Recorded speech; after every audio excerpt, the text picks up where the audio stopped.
I'm really glad to see everybody pretty much calling this out and saying how ridiculous this is. What are you talking about? Why are there so many examples of this where there are so easily dismissible criticisms? It's just no one cares about the truth. No one cares about intention. No one cares about nuance. No one cares about context. No one cares. All right. I kind of want to dive into this a little bit. I kind of want to see. I mean, it's so long, but you know. Imagine if you. I want to see the rise and fall of gamers, dude. Really bad. The culture war. The great clash of ideologies taking place on the battleground of all the media we read, watch, play, and listen to. Then narrow your focus, if you're able, to just one front of that conflict, the video games front. What I'm going to do today is attempt to relate to you a single incident that happened on that front not too long ago. It wasn't a very consequential incident, it didn't really come to much, and it was almost entirely contained on the regressive side of the culture war, and it wasn't even particularly popular there, to be honest, in terms of the number of people who cared about it. Nevertheless, I am going to tell you about it today. So our story begins with a tweet from the 1st of February of this year. The account @Grums on Twitter wrote, "It's AAA game dev, triggering time. New Stellar Blade trailer just dropped." So if you're don't show me! I hope Shaun doesn't show me this Stellar Blade trailer because it's gonna trigger me to no end. It's gonna kill me to see Korean titties. I will die. I will perish. As a woke man, I hate boobs. Okay? As a woke man, I hate it. anything approaching a normal person, you probably have a few questions about this tweet. It's so funny, by the way, that like gamers have decided, why are we not watching Themasius' playlist? First of all, Sheltered Rosebud, it's the weekend, so I urge you to shut up, okay? Secondly, I don't even think Themasius sent a playlist today, okay? God damn. Yeah, there you go. I didn't send one. It's like, can I just go a day without Sheltered Rosebud turning around and just like dictating what happens on the stream? There's 24,000 other people in here, but like, nope, we got to listen. Yeah, sorry that I'm not doing hardcore news coverage for you, okay? Please stop backseating. Jesus Christ. And we've hit a level 3 hype train. I do find it very funny that gamers have basically made being like an incredibly horny person that is annoying to be around a political movement. Like they have moralized and politicized being a horn dog, where they're like, no, dude, booba is good. It's a political movement. Please. You don't understand it. And it's like, you're such a gross little pervert, dog. What are you saying? And I say this as someone who also every now and then enjoys a nice booba. But how the do you create a political movement around gooning, dude? Grums, what is Stellar Blade? It's a video game. And why is a video game trailer being released being assumed here to be, quote, triggering to game developers, since, I mean, that's the sort of thing you'd imagine they'd be used to, right? So let's attempt to answer these thank you for the 5 gifted. Mythic, thank you for the 5 gifted. Grums is the Twitter account of game developer Crispy Mark Bacon Fox, Kern. thank you for the 10 Mark gifted. Kern is best known for working at Blizzard Entertainment on the original release of popular MMO World of Warcraft in the early 2000s. Kern left Blizzard in 2005 and has since spent his time doing sod all. Well, that's not very fair. After leaving Blizzard, Kern co-founded Red 5 Studios, a company he became the CEO of in 2008. Red 5 Studios was creating a game called Firefall, the production of which was very turbulent. Duck, Kern came under fire for allegedly massively overspending on advertising for the game, most notably on a custom-ordered fire. That's the other part of this that I'm very frustrated by, is that like this dumb has never actually produced positive results and has like unironically done the exact same kind of Kickstarter grift that they used to on like Anita Sarkeesian and Brianna Wu over. But gamers don't seem to track it in the same way because Grums is like a gross little gremlin nerd and he's fighting the good fight against, woke in video games. Firefall-themed bus, which cost millions of dollars and was rubbish. Employees within Red 5 described Kern's leadership style as erratic, impulsive, and very disruptive. He was accused of taking extended absences from work only to turn up and suddenly demand sweeping changes to the game. As such, he was generally seen as a hindrance to Firefall's development, and he was eventually removed as CEO. How are these gamers so shameless in behaving this way publicly? Because they don't go out in public, okay? They don't. Oh my God, brother, shut the fuck up. I'm not going to talk about NATO right now. Just go, please please just go and watch, I don't know, Hasanabi, NATO, Turkey reacts to bestie marks or something, and you'll develop a better understanding. You haven't stopped demanding that I stop everything and talk about NATO. God damn. By the company's board of directors. Kern then founded Mech Entertainment in Are 2014. you going to address the allegations? You're going to be coward hiding behind ignorance? Blockchain integrated. What allegations? What is it? The fact that Korean booba gamers are waiting for me and I haven't played the Korean dating sim? Is that what you're going to say? Is that the allegations? Malsuk is better than Gran. I don't disagree with you. I think Malsuk is still best girl, but has been hard. It's been hard for me to win her over. It's a virtual reality MMO for the Oculus Rift. And that didn't happen, obviously. Kern's next game, I suppose, was Ember, written EM-8ER, which is touted as a spiritual successor to Firefall. See, Firefall, Ember, you get it. Ember is, as far as I can tell, looking at development videos on YouTube, a game where you play a robot and shoot at little white cubes. Ember was announced 8 years ago and was in its pre-alpha phase for ever. It is still in its pre-alpha phase, I mean. Kern has made a lot of big promises about all the features the game is definitely going to have in the future, but as the years roll by, even the people who pay to support this project are starting to sound a little frustrated with him. So this part is directly for you grums. Get off Twitter. Stop with this anti-woke crusade and just focus on the game.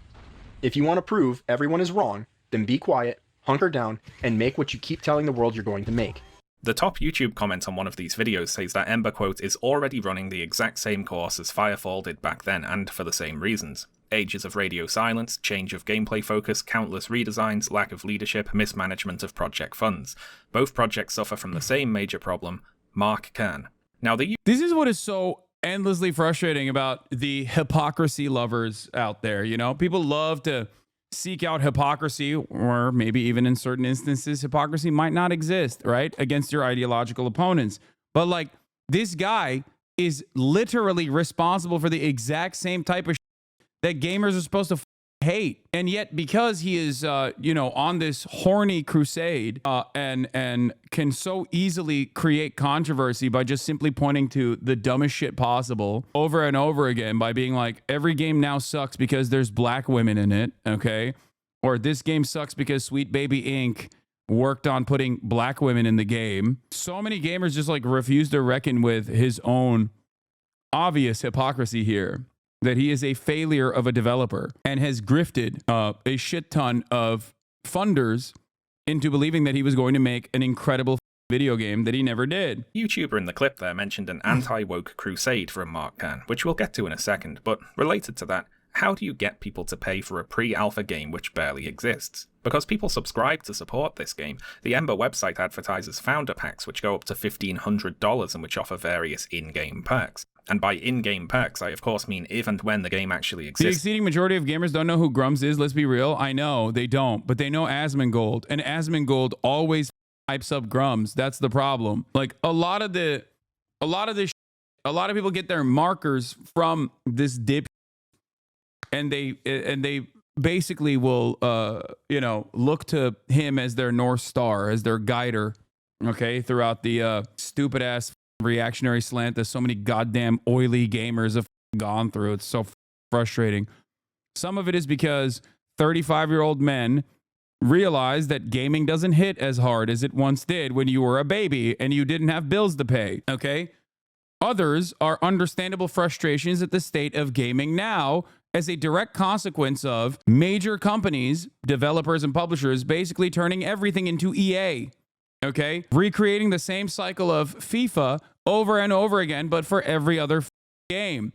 There's also live service and microtransactions added on to the bill and DLCs. Ultimately, it's capitalism, okay? It destroys art. It is not because of wokeness. And I don't know how to get this across to gamers in general who are like, nah, it's not that. It's actually wokeness, okay? Yes, capitalism has a tendency to commodify and then ruin art. To the point where something could be described as being in it. These perks could be in it. What does it mean, for instance, to buy a character skin in Ember? Well, right now it means you get access to a picture of concept art of a skin for a character which as of yet does not actually exist. And the purchase agreement on the site makes it very clear you cannot ask for a refund on any digital purchase so long as the game is in development. Now, I don't want to make any legally actionable claims here, but I have seen a few people suggest that this whole thing is a bit shady. At a glance, it resembles all the worst of fear of missing out, limited time offer, predatory game monetization, only without the actual game part backing it up. So why, you might ask, would somebody pay money to support this project? Well, if we look through some of these skins, there's certainly a theme, isn't there? A scantily clad lady theme. So keeping those scantily clad ladies in mind, let's talk about the anti-woke crusade.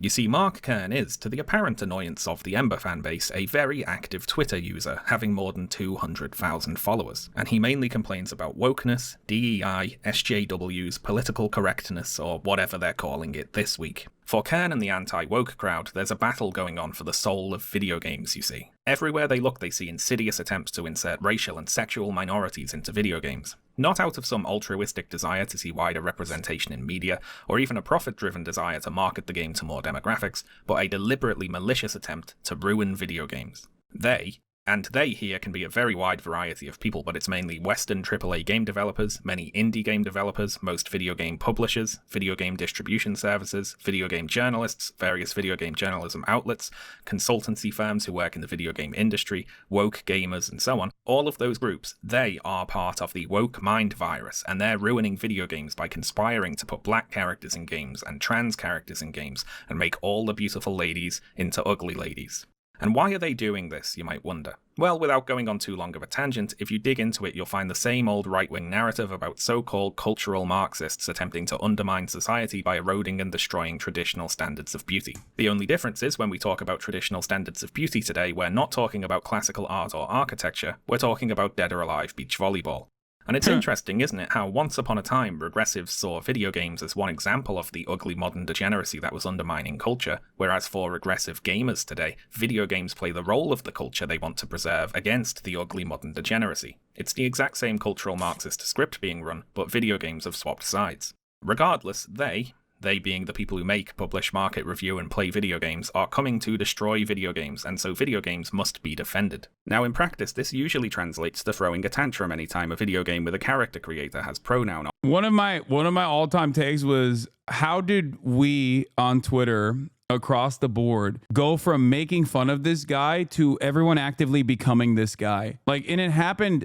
It was always there. Obviously, the Gamergate crowd never really went away, but it got so much more motion in the past year, where even the very same people that used to make fun of this guy became that guy. And it happened basically overnight. There are some who actually think this guy's awesome. No, I know. But at the time, you gave him attention. Yeah, I made him. You're right. I made him into a person that everybody was making fun of. Yeah. Someone with a much larger platform that churns out this guy's greeds on a daily basis would be Asmongold, someone who has very similar opinions to this guy.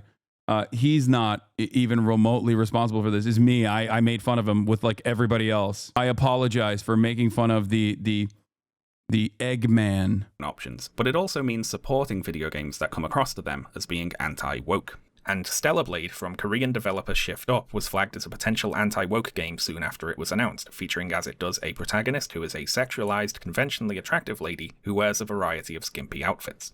Hence, it's AAA game dev triggering time, says Mark Kern. The Stellar Blade trailer is supposed to be upsetting to game developers who supposedly hate conventionally attractive ladies in skimpy outfits. That's what's going on here. The next month, when a demo for Stellar Blade was released, Kern posted on Twitter, "Now that Stellar Blade demo is out, so be on the lookout and DM me or at me any tasty dev or press meltdown please. I'm sure there is some massive triggering going on. Fellow devs," yeah right, "if you have inside stories to tell on the internal reactions to Stellar Blade, my DMs are open." So there is a massive triggered meltdown reaction to the Stellar Blade demo going on. Kern is sure of it. It's just that for the moment it's going on somewhere where we can't see it. It's an internal outrage, apparently. It's a quiet one, and so he has to ask for examples of it. And let's read a few responses to some of Kern's tweets here. "Oh no, beautiful women that for some reason get gay men and ugly women mad. More of this, please. The industry needs to heal. Ah, why do normal people find attractive people attractive? Gaming devs and press. Ah, me. Jiggle physics. He. Pearl clutching intensifies," along with... They invented a backlash that didn't even exist, okay? There are a million different games that have booba in it, okay? A million of them. Some of them are good, some of them are bad. It literally does not matter. But they basically invented a reaction against it because it's not good enough on its own, okay? It's not good enough on its own. You can't just hit it raw. You can't just like enjoy the game on its own. There has to also be a political movement associated with enjoying the game. And that political movement can only be defined by its enemies, okay? And if there are no enemies against this video game coming out, then we must invent them. And that's precisely what happened with Stellar Blade. It's just so stupid. A gif of a woman shouting, "I hate you." And there were a lot more responses in this vein. Rather smug gamers posting reaction gifs and writing little skits about how upset the woke game developer. Just saw your story on IG. I didn't know you had abs. What the You know what? I forgot to showcase what I did this morning and in my workout. So, you know what? I'm going to do it right now. Look at that. I was stargazing. Life goes on. I need to hug my babies. Why are pics so small? Shut up.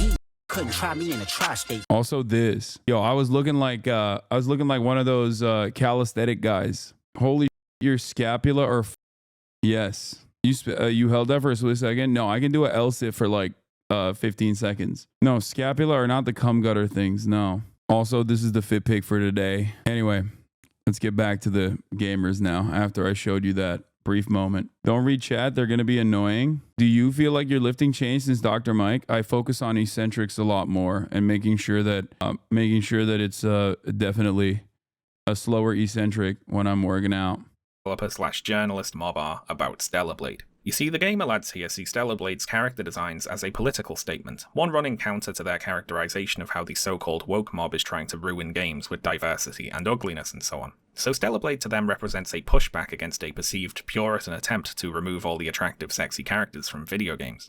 Except, I am old enough to remember all the way back to 1 year ago, when Baldur's Gate 3 came out. Baldur's Gate 3, developed by Larian Studios, is the third installment of the Baldur's Gate series and has been a massive commercial and critical success. It's sold more than 10 million copies, it's one of the highest rated games of all time on Metacritic, it won the Game of the Year award at the Golden Joystick Awards, the Game Awards, the British Academy Game Awards, and the Game Developers' Choice Awards. It was also named as Game of the Year by various gaming journalism outlets such as GameSpot, GamesRadar, PC Gamer, Screen Rant, and many others. That's the funniest thing, that they have no answer to Baldur's Gate 3 because it was literally a woke nightmare, okay, from their perspective. But it doesn't really matter because Baldur's Gate was successful. It was a real gamer's game, which is precisely the reason why this omega gay game, this super pro trans game, didn't actually invoke the same level of outrage.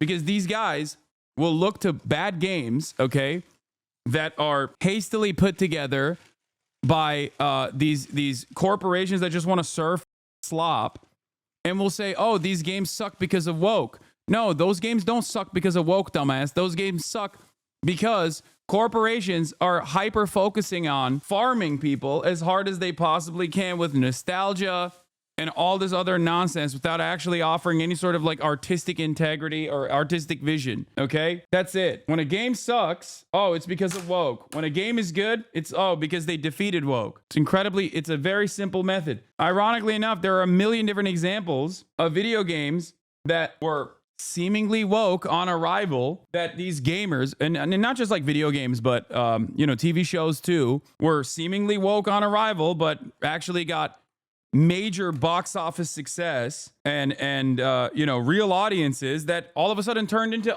anti-woke games. There are so many of these dipshits out there. There are so many assholes out there who literally don't even delete their former videos. Okay? They don't even delete the old videos. They'll farm it, claiming that like something is going to be woke and it's going to be gay and it's going to suck.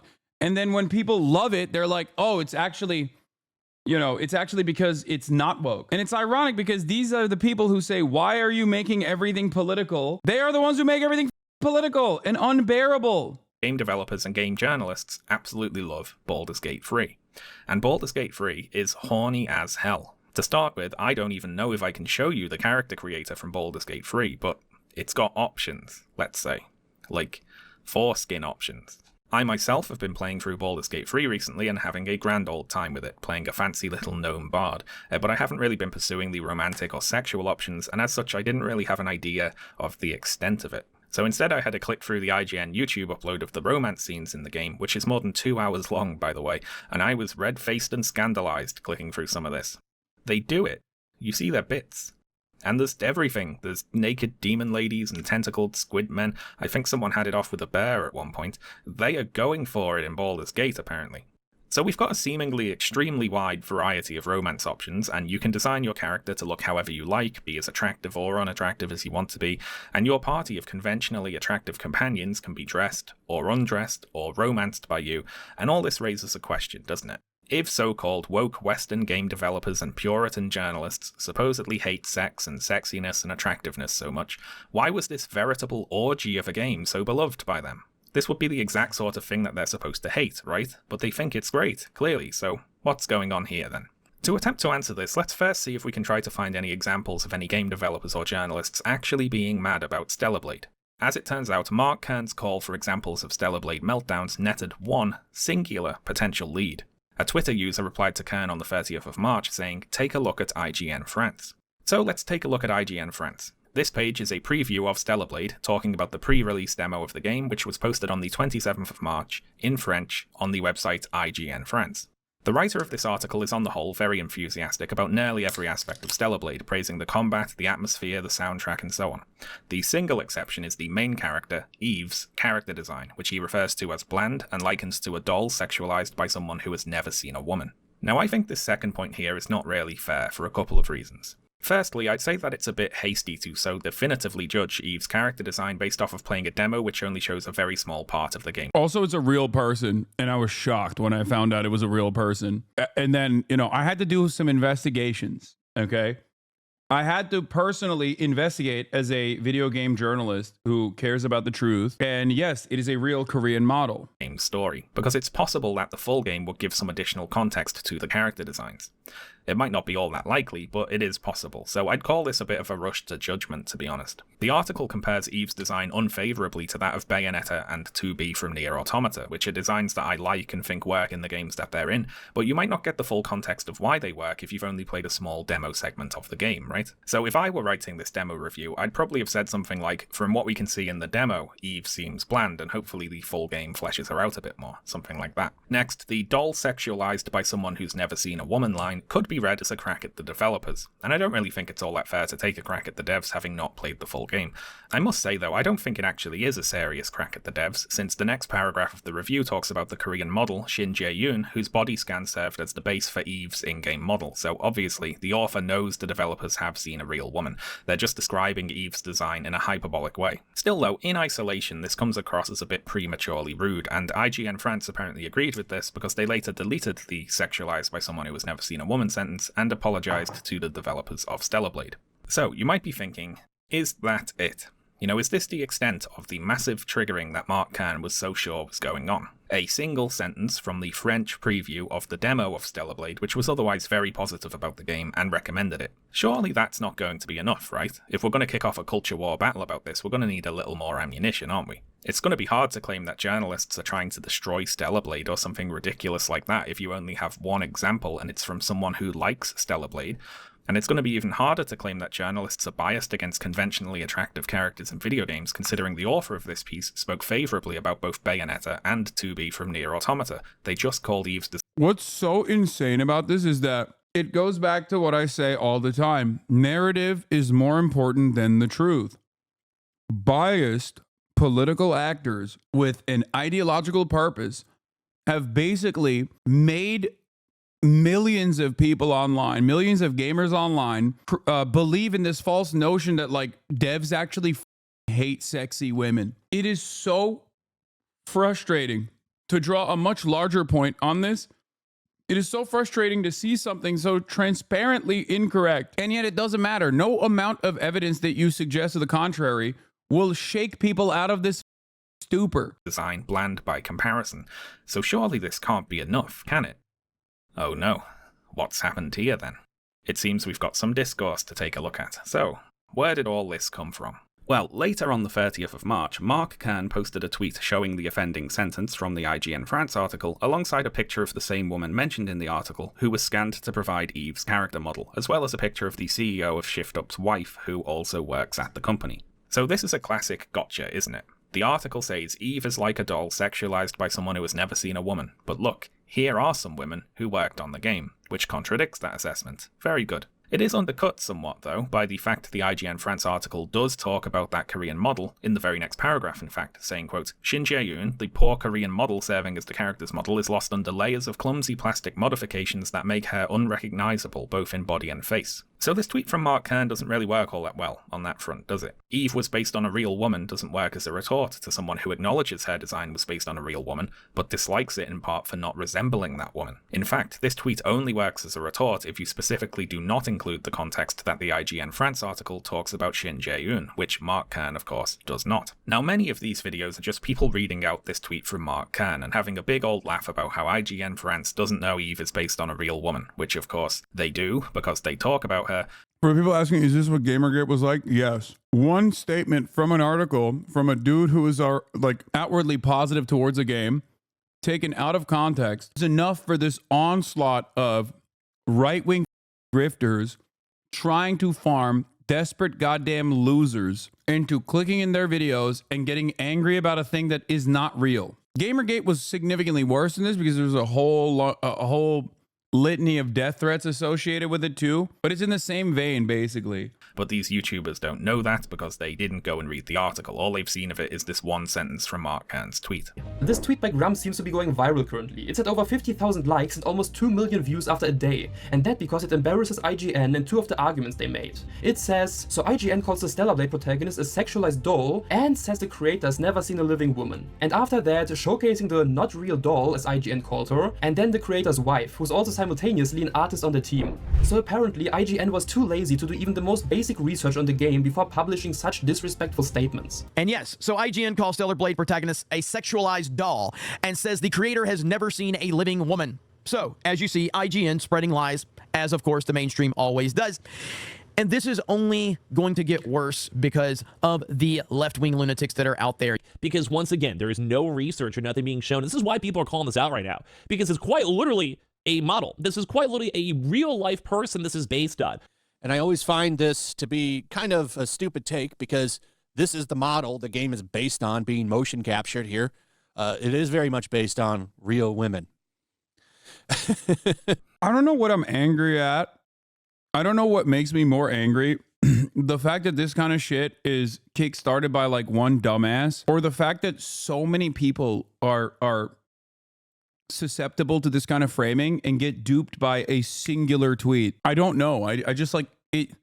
It's so frustrating to see this. Now, Kern's tweet was one way into this discourse. Some other YouTubers were instead reading out this article from boundingintocomics.com, which makes the same mistake as Kern, saying, further, while Eve herself may be a fictional character, her appearance is not, instead being based on a full one-to-one body scan of real-world South Korean model Shin Jae-yoon. In light of both their ignoring of these facts and their blatant attempt to insult Kim, that's the CEO of Shift Up there, both Asola and IGN France soon found themselves facing a massive wave of backlash from the general public regarding their lack of journalistic integrity. Which, one, is very funny talking about journalistic integrity while accusing IGN France of ignoring something that they did in fact talk about, and two, is very funny claiming there was a massive wave of backlash from the general public about this. Yes, they were This is why I gave up a long time ago trying to address some of the commonly held criticisms around someone like myself. I was wrong. Two mistakes I made in my career was one, openly admitting to being anti-capitalist, and two,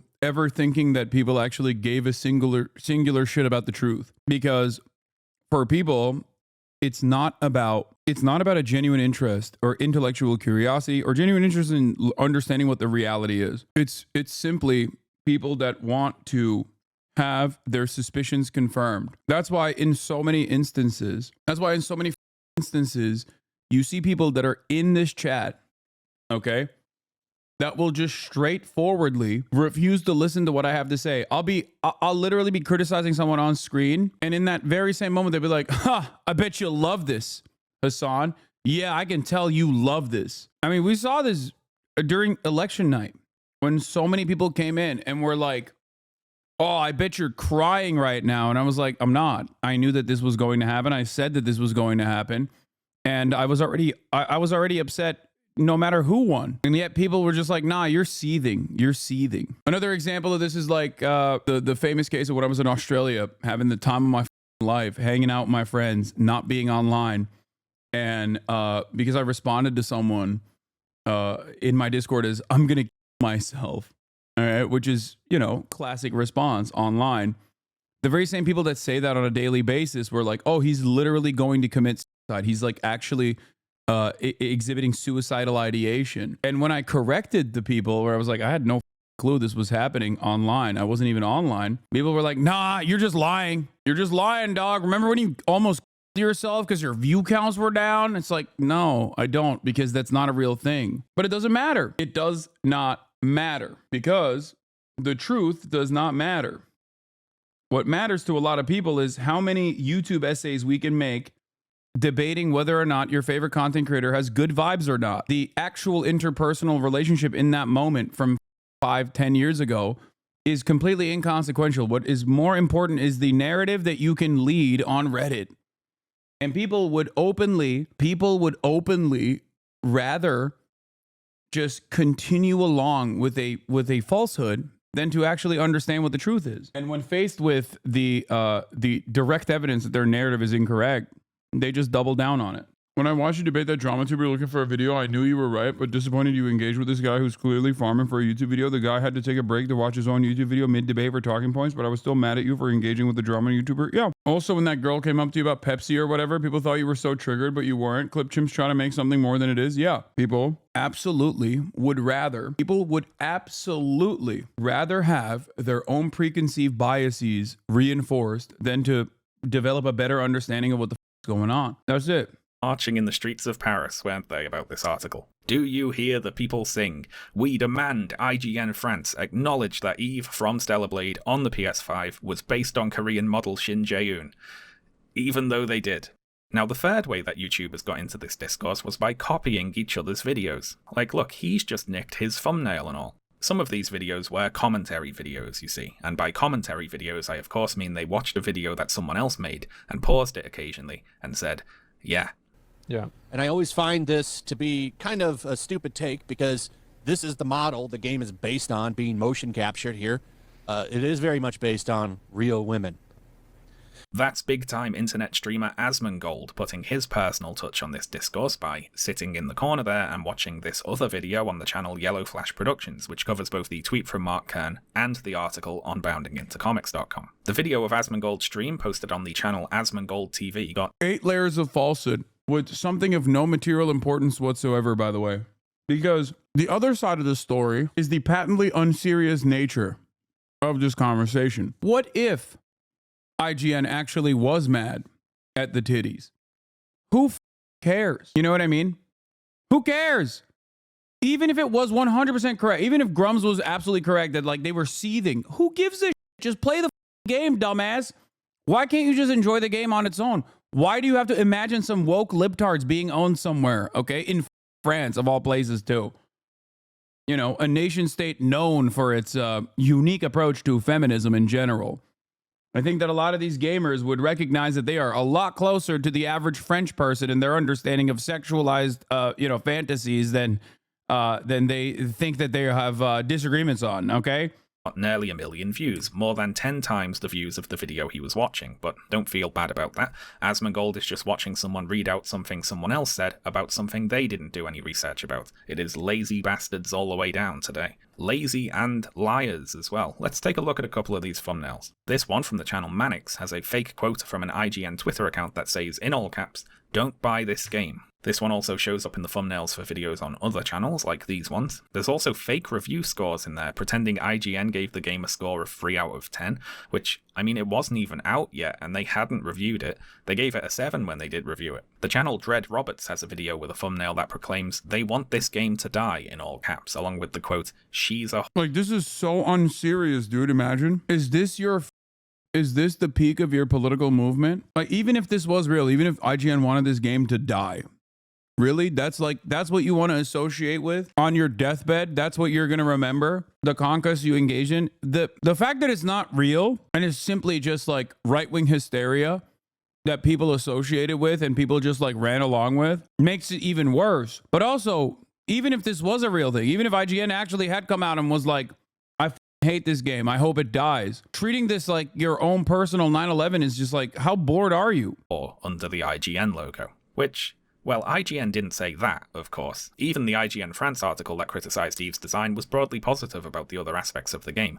I mean, it doesn't make sense, does it? If IGN wanted to hurt the sales of Stellar Blade, why would they attack it in only a single paragraph of an otherwise favourable preview that only went up on their French website? Like, if there's some plot from IGN to destroy Stellar Blade, it's being expressed in the most obscure, contradictory way possible. So why are these videos pretending that IGN did trash the game and try to kill it? Well, for clicks, obviously. They want a big culture war Gamergate moment so badly that they're willing to play pretend to try to get one started. And this is one of the interesting things to me today. It's the yearning for a lost glory, I suppose. Watching through some of these videos reminded me of those Imperial Japanese soldiers living in the jungle who didn't realise World War II was over. These are the bedraggled remnants of the Gamergate army, bravely fighting on long past the point where anyone else cares at all. I think we need to get in touch with Davis Arini or someone so we can formally give them the order to stand down. One thing that stood out to me watching these videos was that the video makers would often make very confident predictions about both 1, Stellar Blade being a great game deserving of very high scores, and 2, the gaming press giving it low scores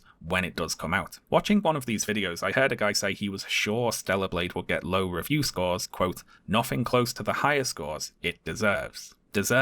And this was posted in a video before Stellar Blade was released. Like, they're already sure it's a great game. It's already deserving of high scores before they've even played it, simply by virtue of what it represents. Now, it would be unfair of me to dole out criticisms of people speaking prematurely about a game they haven't played if I myself then went on to talk about said game having not played it. So I played the entirety of Stellar Blade. I streamed it on my Twitch channel, which I'll link in the description. So out of a sense of due diligence and to prove I actually did play the game, I'm going to review Stellar Blade now for too long.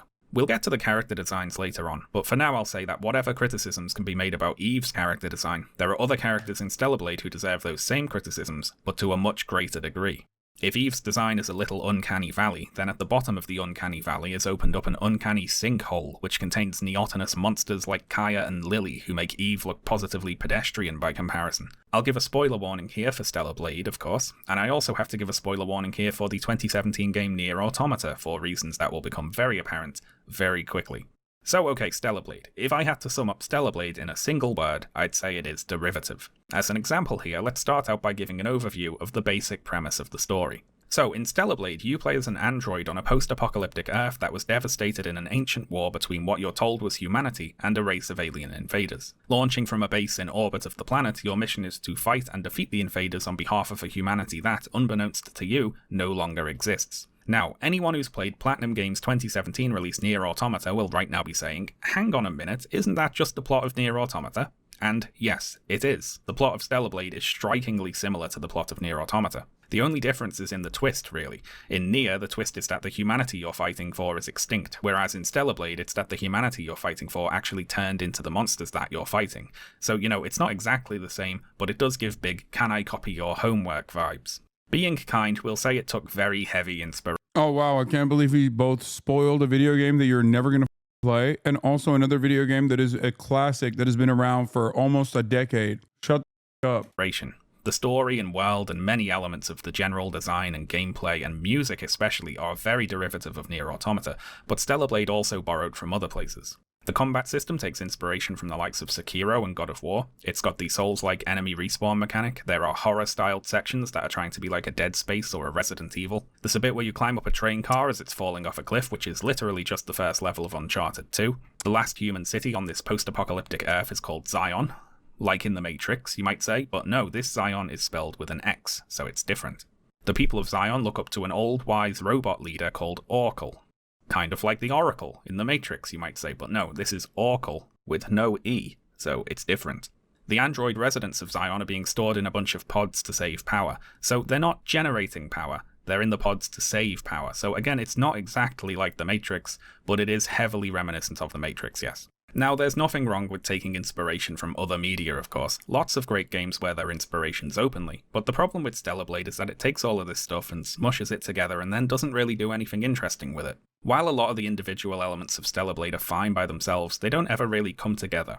The game feels more like a mix of various things the creators thought would be cool to put in a video game, rather than things that actually made sense to put in this video game. As an example, let's look at some enemy designs. So enemies in this game are called naytibas, which, if you know about the conflation of V's with B's in certain languages, including Korean, congratulations, you've spoiled yourself on the twist. Although it could be worse, in previews of the game, the naytibas were called natives. I know writers who use subtext, and they're all cowards. Anyway, the story with the naytibas is that humanity was in a war with an AI that wanted to replace them with androids, and in their desperation the humans turned to bioengineering to evolve humanity to the point where they could fight back. But these bioengineering experiments got out of control or something, and the humans lost their minds and turned into monsters. So that's the setup, but let's take a look at some of these enemy designs. Some of them look like big insects, some of them look like mutated statues, some of them look like squids, some of them look like robots. Some of them look like different sorts of robots with fleshy parts hanging out. Some of them look like giant beasts. Some of them look like organisms controlling a human host. Some of them look like zombies. Some of them look like fungal growths or spores or something. One boss looks like... Look, it's not like a fucking game changer by any metric. It's just like a bubblegum ass game. A 5 out of 10 ass game. That's it. It looks nice. There's sexy ladies in it. And ultimately, it's the same old... Which leads me to believe that a lot of people simply did not like Horizon Zero Dawn, not because of its repetitive gameplay, but because the main character wasn't full enough. Like, that's it. That's like this is a worse game than Horizon Zero Dawn, but with sexier characters. So gamers love this game, but hate Horizon Zero Dawn. So it must be, you know, the ability metrics not actually hitting for a lot of these horn dogs, which once again blows my mind that people are not more embarrassed to openly state that. The fact that these people are not embarrassed to state that is crazy. Gene Park liked the game. Yeah, I mean, I'm saying it's a bubblegum game. Like, it's not a bad game. It's just not, you know, moving the needle in a direction. That's the point. Gene also loved Horizon. I personally am not a big fan of killing mechanic enemies, which is why I, you know, while I played the first Horizon game, I didn't actually play the second. Like Zero Dawn, I didn't really play, and it just wasn't like as compelling. And I feel like it's very repetitive. That's it. like this, another looks like this, another looks like this, and so on. Or not, oh, sorry, Zero Dawn I finished. I loved Zero Dawn, even though it still had the same issues. I meant the second game, which is what was it called? Forbidden West, yeah. Theme to these enemies. They seem like a collection of designs inspired by other games and media. Bayonetta, Half-Life, Metal Gear Solid, Ghost in the Shell, Final Fantasy, and whatever else. Did you like, by the way, in Final Fantasy VII, when the final boss had a wing on only one side of his body? Because if you did, all of your Christmases have come at once, I'm happy to tell you. I think they ripped that design off about 6 times. And now don't get me wrong, a lot of Stellar Blade's enemy designs are fine in isolation, but they're used absolutely faultlessly in the actual game, with either zero or very thin reasoning for what you're actually fighting to be designed the way it is, or located where it is. A lot of these designs were peppered throughout the world seemingly at random. Stellar Blade's music is another example of this. I quite like a lot of the game's soundtrack actually, but I disliked and sometimes couldn't stand the way in which it was used in the game. A lot of the music is fine, but whether or not any track actually matched the part of the game it was used in felt like it was random chance. For instance, the underground horror sequences with jump scares and scary monsters and so on have any tension whatsoever completely evaporated, because for some reason they sound like this. I confess I'm disappointed with a lot of mainstream game reviews that rank each aspect of a game with a numerical score, but never consider how the different elements of the game work together. Like, absurd example obviously, but Stardew Valley has a great soundtrack for a relaxing farming sim, but Stardew Valley's soundtrack would not be a good soundtrack for Alien Isolation to have, or vice versa, I suppose. You know, even though it would be the same music, it would be a bad soundtrack because of the context it was being used in. It's an obvious point, but you have to consider the whole package and not just each element by itself. The combat in Stellar Blade can be fun. All the parrying, evading, and executing Eve's flashy special moves can be pretty cool when everything comes together. There's the bones of a good combat. You can tell he's woke because he's playing the most like covered up version of this character. Shaun didn't appreciate this game because there's titties in it. I'll say it. He should have been playing on hard difficulty, which is when the character is naked. You want this game to fail. System here, but unfortunately the game has an issue with balance that more often than not undercuts the fun.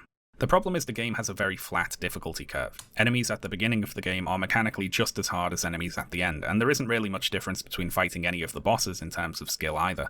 The game increases the difficulty by simply turning up enemy HP and damage values, but this just has the effect of making the later game feel like a bit of a slog, as you spend a long time whacking away at enemies that are by this point trivial to beat mechanically, but can have what feel like arbitrarily enormous health pools. From Software's Sekiro is a good comparison here. My least favorite aspect of video games is bullet sponge, which reminds me of the second Horizon game, which is what people say always is like, hey, if you want to actually truly enjoy the combat in that game, you have to play it in hard difficulty.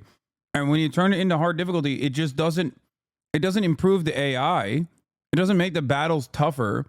It just makes them bullet sponges. The enemies at the start of Sekiro are both weaker and mechanically much simpler than the enemies at the end, but the game prevents things from ever turning into a slog by means of its death blow mechanic, which is genius. If you can fill an enemy's posture gauge in Sekiro by keeping up the pressure on them by parrying their attacks and hitting them with your own, you can drain their entire health bar in a single hit regardless of how much health they have left, and this goes for every enemy in the game, even bosses. If you prove you've mastered the mechanics of how to fight them enough to break their posture, you get to end the fight right there.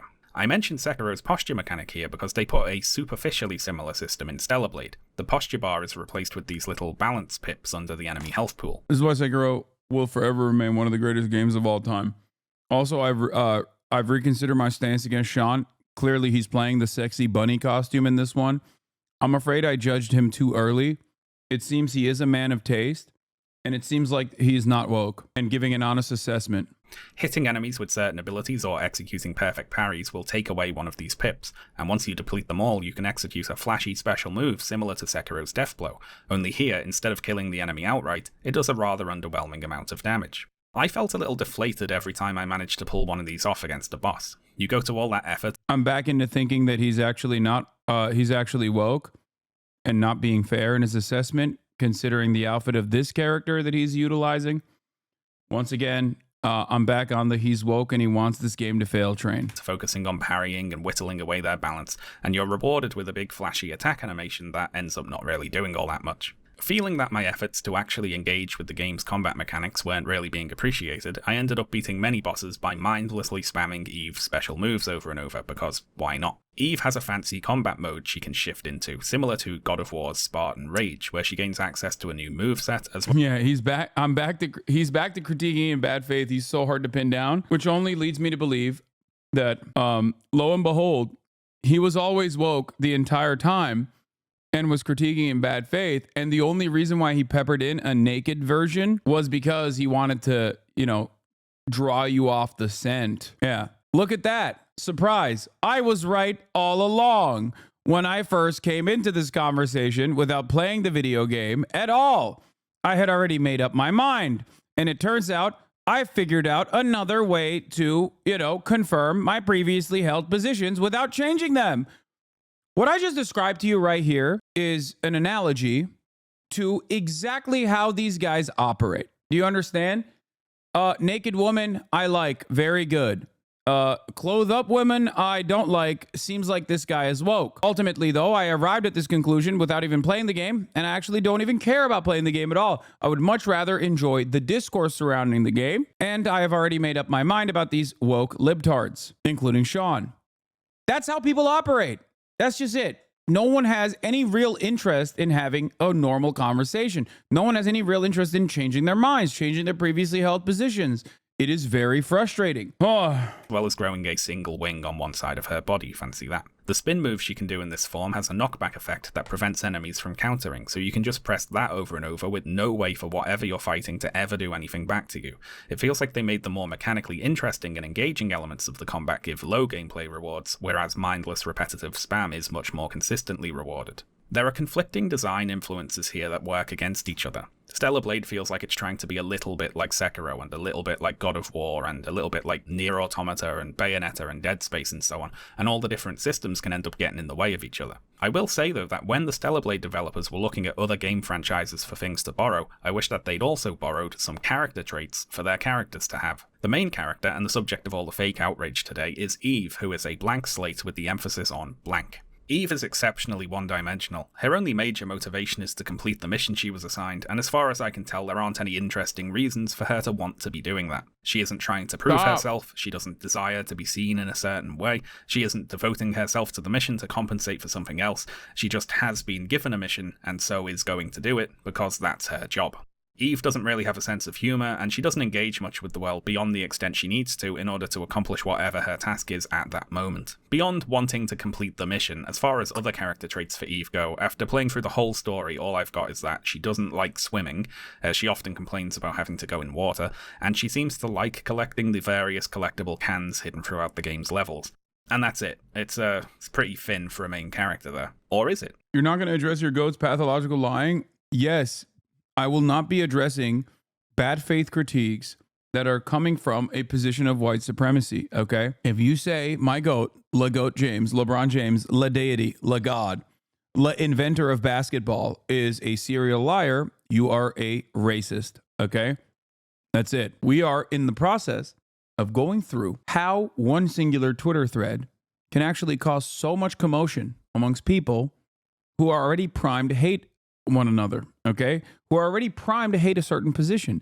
And here you are doing that same thing against my GOAT, LeBron James. I'm begging you, man, to stop. He is not going to choose you. Yes, he will. One day he is going to know that I have endlessly, one day he's going to know I've endlessly defended him against these naysayers, and we're going to play basketball together, and I'm going to pour honey on him.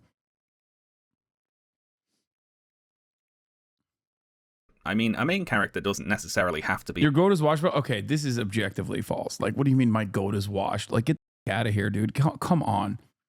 Okay, all jokes aside, when you say LeBron James is washed, it's like insane. Okay? You will just say whatever kind of ridiculous thing comes to your mind, okay? That's crazy. Like, even his haters would probably be like, even the biggest LeBron haters would be like, okay, dude, like, calm down. How do you defend his need to, like, lie about things like reading books or watching movies? Excuse me. He is an incredibly personable person, okay? Everybody knows that he has dedicated his life to the game that he invented, basketball. For those of you who don't know, LeBron James invented basketball and therefore does not have time for other, humanly pleasures, okay? But because he is our God, okay? Our God, who is an awesome God, he has chosen to make mere mortals feel as though he is just like them. That's what's going on. That's when he says, like, haha, I read this book, or haha, I love watching football, and I'm a big fan of Arsenal. Like, it doesn't matter. He is above that. He is transcended beyond the need to watch a single Arsenal game, but he's just simply saying that so that, you can feel like he's just like you. Okay? Remember that. Let's continue. Be all that complex, do they? You might say Mario or Link are simple game characters with straightforward motivations, for instance, and they're perfectly fine. So what's the problem with Eve being simplistic? Well, the difference is the way in which the narrative is being conveyed, I think. Stellar Blade has long cutscenes, a lot of dialogue, radio chatter while you're playing through the missions, and if a game is going to make you listen to a character talking for hours, it might be nice if they occasionally had something interesting to say. Nintendo doesn't make you watch hours of Mario talking in boring cutscenes, do they? No, he just says, "It's a me, Mario, let's a go," and that's all he needs to say. Let's compare Eve to a few other video game characters here. Cloud from Final Fantasy VII and the remake starts out trying very hard to be seen as a stoic, no-nonsense, just there for the mission kind of guy. But over the course of the story, we realise that this stoic persona is an affectation. Cloud is actually a pretty insecure and vulnerable person who's merely trying to present a cool and disaffected front. He is the way he is at the start of the story because he's trying to protect himself. He's traumatized. The way he's acting. LeBron did not lie about reading Malcolm X's biography. He did not. LeBron knew exactly what had happened, and it was far too emotional for him to engage with the material because he is such a big fan of Malcolm X. So what ended up happening is when they asked him directly, like, oh, what do you like about the autobiography? Like, or like, what's going on? He was overcome with emotion. He was overcome with emotion, okay? Because he was thinking about how devastating it was that the state had assassinated Malcolm X. And in that moment, he basically, said something that comes to mind. Obviously, it didn't come across like, pretty honest. It didn't come across like it was honest only because he was overcome with both the feelings of gratitude for what Malcolm X represented, okay, but also overcome with feelings of deep sadness. Acting is a defense mechanism. Kratos from 2018's God of War, he wants very much to be stoic and unemotional, doesn't he? Having recently lost his wife, he now has to face raising his son alone, and he's scared, and he doesn't know how to be a good father. He only knows how to fight, so he throws himself into that as a distraction. But below the surface, there's a lot of pain and sadness and anger that he doesn't want to let out. And his character arc in the story he's in involves him coming to terms with those things. A bit of a departure genre-wise here, but Kim Kitsuragi from Disco Elysium tries exceptionally hard to be boring, but, or partly because of that, he ends up being one of the most interesting characters ever put in a video game. My God. Kim doesn't like to discuss emotions, he doesn't want to get personal, he just wants to do his job, and be seen to be doing his job, boringly. Now what makes Kim The only guy that ACAB does not factor into is Kim Kitsuragi, okay? That's the one good cop, the best cop, my goat. so interesting are the times when that carefully maintained facade cracks and you see the person behind it. What makes all of these characters interesting is precisely that, when you see the person they are behind the curtain, and you find out why it is they act the way they do. Kim, for instance, is someone who's subject to racial discrimination. He's gay, he's been made fun of because he wears thick glasses and for embarrassing assignments in his past. And well, there's a lot we could say about Kim, but I'd be in danger of just speaking about Disco Elysium for the whole video, so we'll simplify it and say that Kim really doesn't like to stand out. One commonality here is that all these seemingly simplistic, straightforward characters have other characters to play off, characters with different personalities who draw them out of their shell. Cloud has the rest of his team, though especially Aerith. Kratos has Atreus and Mamiya. 2B has 9S. Kim has Harry. You know, these are characters who are not like them. They might be funny or chaotic or inquisitive or troublesome, and they put the stoic characters in situations that cause them to open up and change, to have a character arc. Now this is hardly Shakespeare, except Disco Elysium of course, which is Shakespeare. This is just the basics of character writing. All these characters have an inner world, which is what they're like on the inside, and they also have a face that they choose to show to the world. Now with Stellar Blade, Eve doesn't have an inner world. That's really the crux of it, I suppose. Eve is a shell with no personality inside. Now this could actually be a good starting point for a story if, over the course of that story, Eve grew into something more complex than she is at the beginning. And reading about the development of the game, it seems as though this was the intention. The director of the game told Games Radar that, quote, as the game progresses, Eve takes on more and more burdens and comes to make important decisions. She gets to interact with more characters and other people and becomes more human. In the beginning, she's more soldier-like and doesn't have that many emotions or show much expression. As the game and story progresses, you get to see the change in her emotions.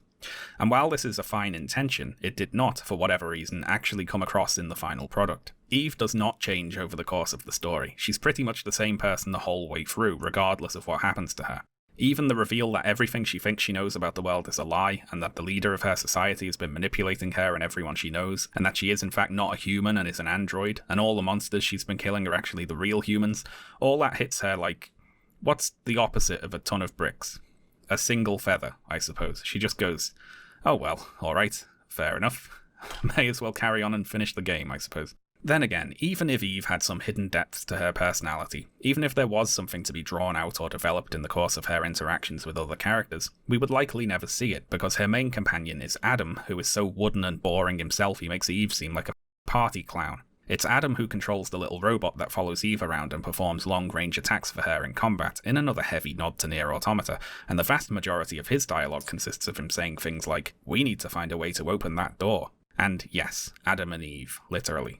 And now, hang on, I hear you say, didn't Nier Automata also have two characters called Adam and Eve? It did, yes. Now, our last main character is Lily the Engineer, a character whose design inspired me to Google Stellar Blade Lily alternate outfits and then go and find her something less ridiculous to wear. Lily's character profile does clarify that she is indeed a fully grown individual, which, I mean, I think the fact they felt they needed to clarify that is telling in and of itself. As for her character, though, Lily... That's insane. While also boring, tends to be more upbeat than the other two and occasionally expresses interest in learning things about the history of the world, and make the most of that, because Lily's occasional interest in non-mission critical information is by far the least boring that any of the three main characters are ever going to be. And as for the non-main characters, good lord, I would suspect that what they call AI was used somewhere in the scripting or translating of the background NPC. Like, with that character, I get it, like, I don't know how she carries herself, but like the fact that they had to say she's a fully grown human makes it more suspicious. Like if they hadn't said that, I mean, I don't know. Like I said, I didn't play the game that far, so I don't know how you know, I don't know how she carries herself or shit, but like that makes it way more suspicious, dude. Why'd they have to say that? This is the same thing that like animes do all the time when they're like, remember, this character is 16 years old, okay? If there was ever a moment where you thought this character was like, I don't know, in her early 20s, for example, fear not. I will remind you, the character is 16.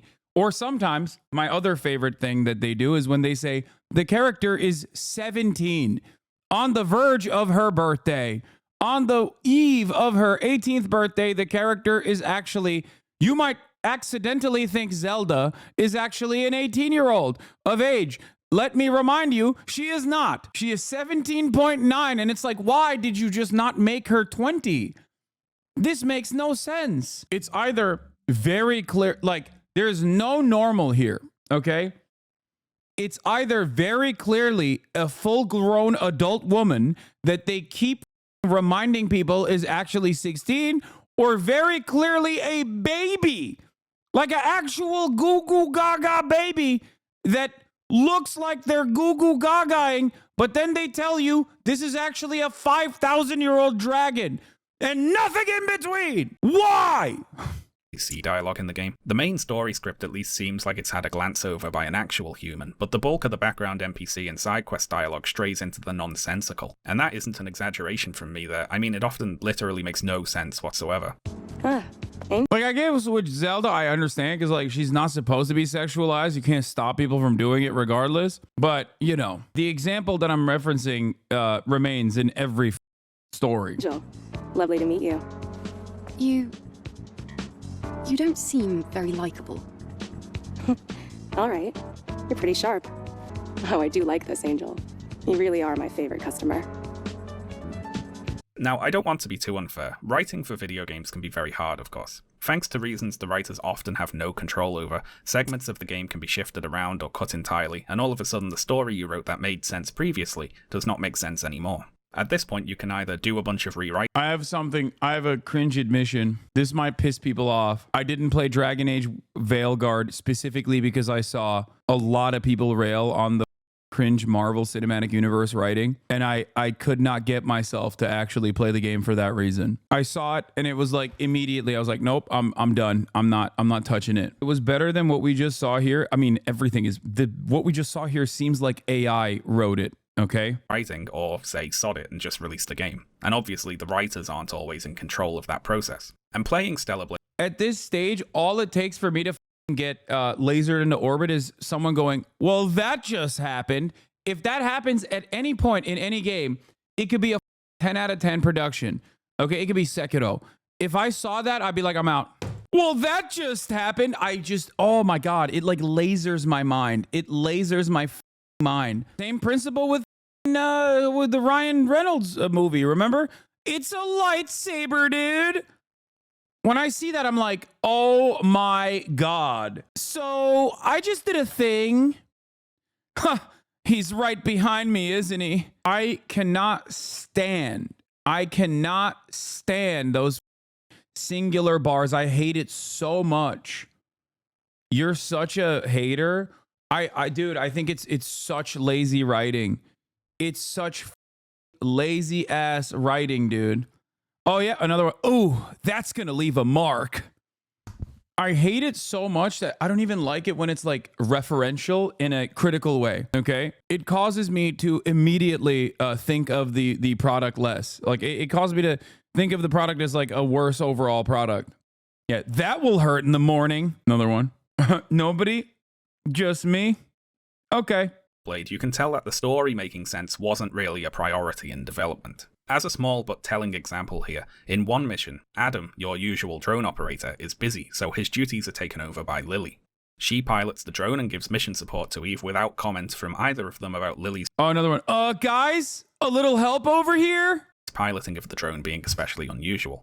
Now, a little later on, Adam has to be away for another mission, so Lily pipes up and announces that she can pilot the drone in his stead. But this time, this suggestion leads to a conversation about whether or not Lily is able to fill in for Adam and pilot the drone on a mission, which is confusing to the player because you're sitting there thinking, hang on, hasn't Lily already been filling in for Adam when he isn't there? Why are they discussing the feasibility of her doing something that she did with no issue just a couple of hours ago? And I would assume that at some point in development, these two scenes happened in the opposite order to what they do in the finished game, and at some other point they got swapped around and not rewritten, so it just doesn't make sense now. Aside from these sorts of smaller plot holes, the overall story of Stellar Blade suffers from one major flaw, which I'd argue was caused by it choosing to not include the most interesting element of the much better story that it's. Yeah, Dustborn's dialogue was 90% of all the things was just shat on. I know. And at first it was like kind of funny to make fun of it, and then afterwards it was like unbearable. It started off like, oh, it's so bad it's kind of good, to like, oh, never mind, it's just bad.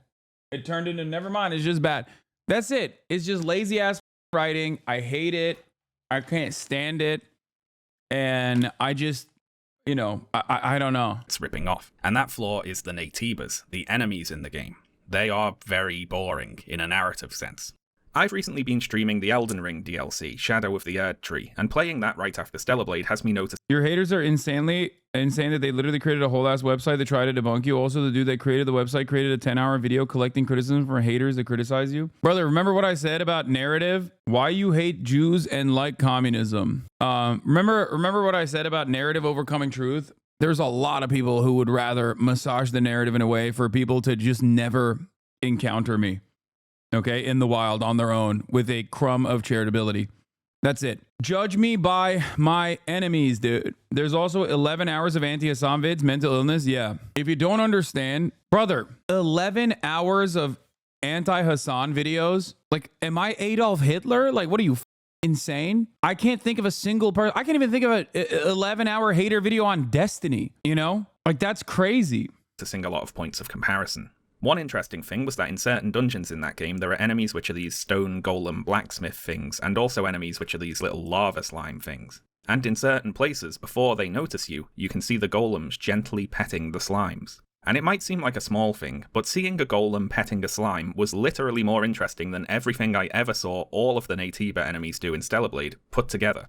From Software has a history of doing things like that. Some enemies will try to run away from you, some seem too depressed to fight you and just sit there unless you attack them first. Some enemies will be fighting each other. There's a big dragon I like in Elden Ring which can no longer stand up and you can just poke it to death from behind, if you're evil. These sorts of things make the world more varied and interesting. They're things that make it seem as though the world would exist whether or not the player was actually in it, and they can cause the player to engage with that world more by prompting them to think about what it is that they're doing. It has a way to draw you in and make you feel as though you are living in a universe that is alive, whether you're there or not. Cyberpunk did a fantastic job with this as well. Okay. And From Software Games does this all the time. I would go so far as to say the most annoying part about From Software Games is that it literally just does exist without you recognizing it. And it's annoying because, like, if you don't seek it out, you're just gonna miss it. And many people do miss so much of it. They don't even like attempt to lead you in that direction so you can see it. But I guess that's also what makes it beautiful and amazing. Yeah, RDR2, great example of a living, breathing world. Probably the best example of a living, breathing world, as a matter of fact. RDR2 might be the greatest example of it, like more so than Skyrim, Oblivion, all of that. More so than Bethesda. I think it's just crazy. You RDR2 dude, no. That's crazy. I'm sorry. That is goated. RDR2 is goated, dude. It is the best example. You want to patch that game? In the first chapter, eliminate it in its entirety. No more, and also eliminate all the hand-holding that has to exist. Eliminate all the hand-holding that has to exist in every mission where you're like, this is a beautiful universe and you have to take it in at every step of the way. It's like, I don't like it. I don't like that. I think it's annoying. It's tedious. It's boring. It kills the replayability. Having said that, however, the world is damn near perfect. The golems petting the slimes, or this hollow chilling out on a ledge in Dark Souls, those moments make those enemies more than just mindless monsters to be defeated in combat. Is he petting that? Dude, is he petting a slime? Buddy, he's petting it. I can't kill this man. He has a pet.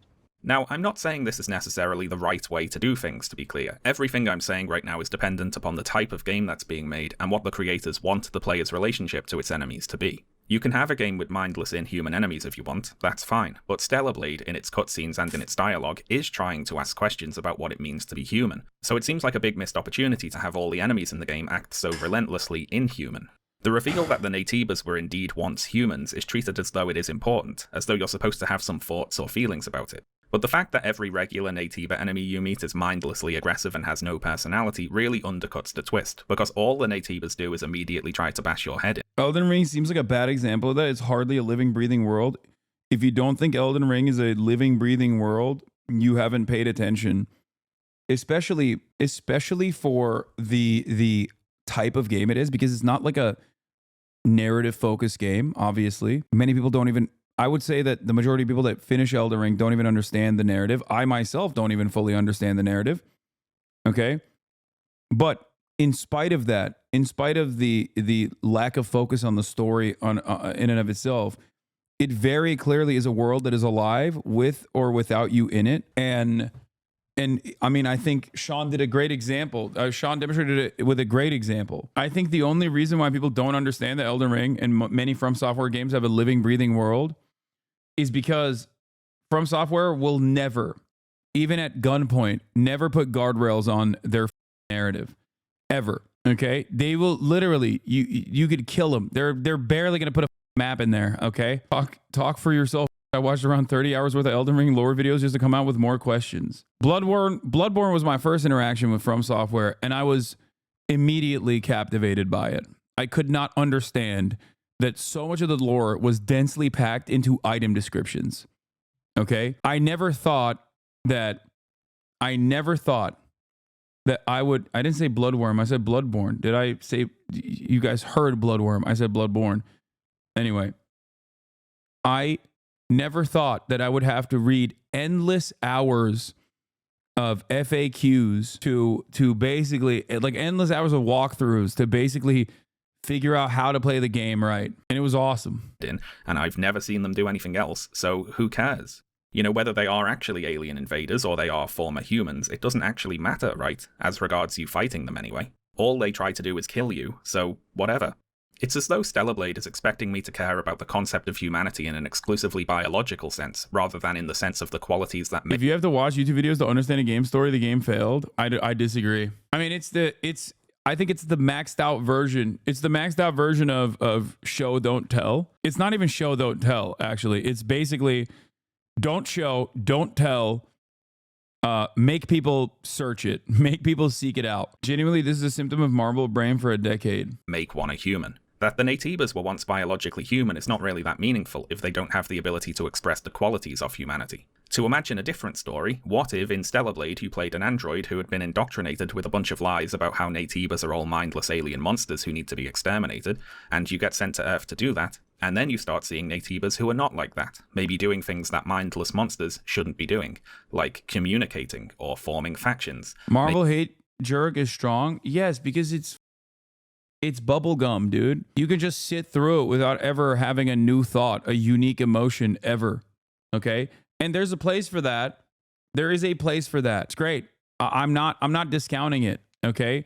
But if every piece of content turns into that, then it sucks. It sucks. Maybe not immediately attacking you always. Which is, of course, the plot of Nier Automata again, isn't it? In that game, your main enemies are the machines, who you start out believing are all mindless killbots programmed to fight you and nothing more. But then they start talking and acting scared of you.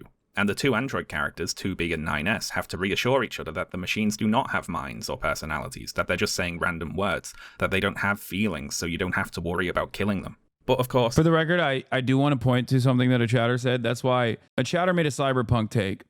There's nothing in Cyberpunk 2077 that informs you Johnny is an unreliable narrator, but its flavor, if you take a deeper dive into the lore medium between Marvel and Elden Ring. One of my greatest game takes of all time is that Cyberpunk 2077, if playable, which I was very fortunate, it was playable for me, is one of the fucking best video games, okay? It had a ton of issues, but it had everything that I wanted in a video game. everything that I want in a video game. Okay, old school, narrative focused, incredible story, incredible world building, incredible world in general. Okay, and I said that at the time. Some people yelled at me. I played it to the bone. Yes, I finished the DLC as well. It was fantastic. Okay, it was fantastic, and I think it's one of my best takes because they went back. It's the greatest thing that Poland has ever done. Okay, they went back to the game. They fixed it. They made it playable. They fixed all of the issues after years and years and years of working on it, and I'm so glad that like people have gone back into that universe, dove back into it, and realized how amazing it was. They saw what I saw in the game. Okay, Moon just played it and rated it a 9.9. Yeah, it is a perfect game. It is a perfect game. Even when it was imperfect and even when it was fundamentally broken, I could see exactly what the game was supposed to look like if given a little bit more time to ferment. Okay, oh, so good. So many options, so many pathways, so many parts of the lore that are just like that left me wanting more. You know what I mean? It left me wanting to play more of it. I wanted to dive further into the normal corpo life, like normal existence of being a corpo. You know what I mean? Yeah, it did need a little bit more polish. Some of the machines have developed feelings and personalities, and you go on to meet whole societies of machines who are emulating human philosophy and politics and religion. And this recontextualizes both the characters and the player's relationship with the enemies in the game. They don't play the DLC, to kill you, chat. and you what are don't you talking always about? have to kill them. And when they do try to fight you, it isn't always out of some mindless antagonism. Sometimes they fight you because they're scared of you, or out of religious fanaticism, or in defense of a society that they see you as a threat to. And all this plays into the twist with the humans being gone, of course, because while humanity, the biological beings, might be gone, humanity, the concept, is everywhere. And if that's the case, what does it mean for our characters to be fighting on behalf of humanity when their enemies are often acting more human than they are? Stellar Blade is like Nier Automata if the mindless killbots really were mindless killbots and never had anything interesting going on. And now you might say, Shaun, are you really going to criticize Stellar Blade for copying so many things from Nier Automata, but also criticize it for not copying more? And I am, yes. If they're already copying so much, they should have just gone all in and copied this bit as well, because it's the most interesting bit. Outside of the main story, there are various side quests in Stellar Blade, and while a few are kind of interesting, most are unfortunately of the go to this place you were before and get me a thing variety. Nothing about the area you're sent back to changes or updates on these fetch quests, they're literally just busy work to pad the game's runtime. For example, an NPC in Zion called Barry asks you to get him some bottles of wine from a shop located in a ruined city that you'd visited previously. Now, because the game's fast travel system is area specific, getting back to that city involves heading to the nearest phone, fast traveling to your ship, talking to Adam to select to leave, picking your destination from a list, going to a phone at that location, fast traveling to the point Starfield nearest the shop, running to the shop, getting the bottles of wine, and then teleporting back to Barry. Now, if you think that sounds boring, then just you wait. Completing Barry's wine quest unlocks another quest where another resident of Zion says that they saw Barry had some wine, and now they too would like some wine, so can you please go and get them some wine? Now, where is this wine located? Well, in the exact same place you just got the wine for Barry, of course. So back to the phone, back to the ship, back to the city, back to the next phone, run to the shop again, pick up the wine again, deliver the wine. The exact same Starfield's best quests were not the main line. Okay, as always, classic Bethesda. I'll stand by that. Like the war, the war that you wage between the factions as you have like a full blown choice of whether you can align yourself with the Crimson Fleet or the Navy or whatever, like that is literally better. Like that's 10x better than the actual mainline quest. The mainline quest sucked so much ass. Thing you just did all over again. Stellar Blade's level design is, well, it's kind of a blast from the past, I guess you could call it. The game is divided into linear corridor levels and 2 large open areas. Multiple of the linear levels contain claustrophobic sections set in sewers and other enclosed areas, and the 2 more open zones, the desert and the wasteland, are, as you can imagine from the names, sparse stretches of terrain without much interesting going on really. In a bygone era, you might chalk this sort of thing up to technical limitations, ones that shouldn't really exist on the PS5. I guess it's nostalgic level design, if nothing else. I actually have a theory that a lot of the elements of Stellar Blade poked gamers of a certain age right in their nostalgia zones. The game reminds me a lot of a certain type of anime-inspired hack-and-slash game from the early 2000s that got praised for its flashy combat animations but criticised for its weak story and characters. But also, who really cares about that, because you're clearly not here for the story or characters, are you? Something like Chaos Legion or Bujingai, The Forsaken City. You know, games that nobody has thought about for 20 years. But I know there's some people watching this video who are seeing this gameplay and saying, oh, I think I remember playing that on the PlayStation 2 when I was like 10. Stellar Blade is at its core just one of these. It's like one of these games got put in a time capsule 2 decades ago and then they unearthed and released it today. Now, to clarify, Stellar Blade is not the worst game in the world by any means, and it's not some huge crime for a video game to be a bit mediocre. Not every game can be the best game ever made, can it? But on the other hand, it is certainly not going to be this big cultural reset industry shift moment that the Gamergate remnants seem to expect it to be. It's just not that good. Ultimately, I'd say Stellar Blade is less than the sum of its parts. A lot of those parts are fine in isolation, it just never really comes together to form anything all that interesting. To use a cliché food metaphor, it's the difference between a meal and a bunch of uncooked ingredients. And Eve's character design is just another of those uncooked ingredients, I'm afraid. I've got no big problem with Eve's design myself, in a vacuum, but like a lot of the other elements of the game, it feels very arbitrary. One of the questions I had when deciding to play through Stellar Blade was, does it ever matter what Eve looks like or is dressed like in terms of either her character or the story she's in? And after having played it, I can say that the answer is no. What Eve looks like never really matters in the universe of the game. She doesn't know that she looks like this, and it doesn't suit what little there is of her personality for her to look like this. Eve is straightforward, serious, mission-focused. She's never flirtatious or irreverent, so she wouldn't be getting dressed in a bikini to go into battle, obviously. Ditto for the other female characters in the game. They don't know that they look how they look, and how they look never matters. And this lack of connection between like, even that alone, a lot of people were mad at Hideo Kojima for being a gooner with Quiet, but like, there was at least some kind of like tongue-in-cheek story reason for it, right? Like, it's a fully flushed out game. That's the difference. How the characters look and how the characters act feels like another outdated element of Stellar Blade. I recently played the second part of the Final Fantasy VII remake, and in that game the characters travel to a resort town and go to the beach, and since they're at the beach they dress in swimwear, and the game uses that occasion to show you some character interactions. Cloud gets flustered when he sees the ladies, Barrett gets embarrassed wearing his sailor suit, Tifa and Aerith ask Red how they look, and in trying to compliment them he compares them to animals, because he's an animal and he doesn't understand how human beauty works. Again, not saying it's Shakespeare necessarily, but how the characters look and are dressed at least exists as a thing that is acknowledged and could matter within the universe. Literally bare minimum, by the way.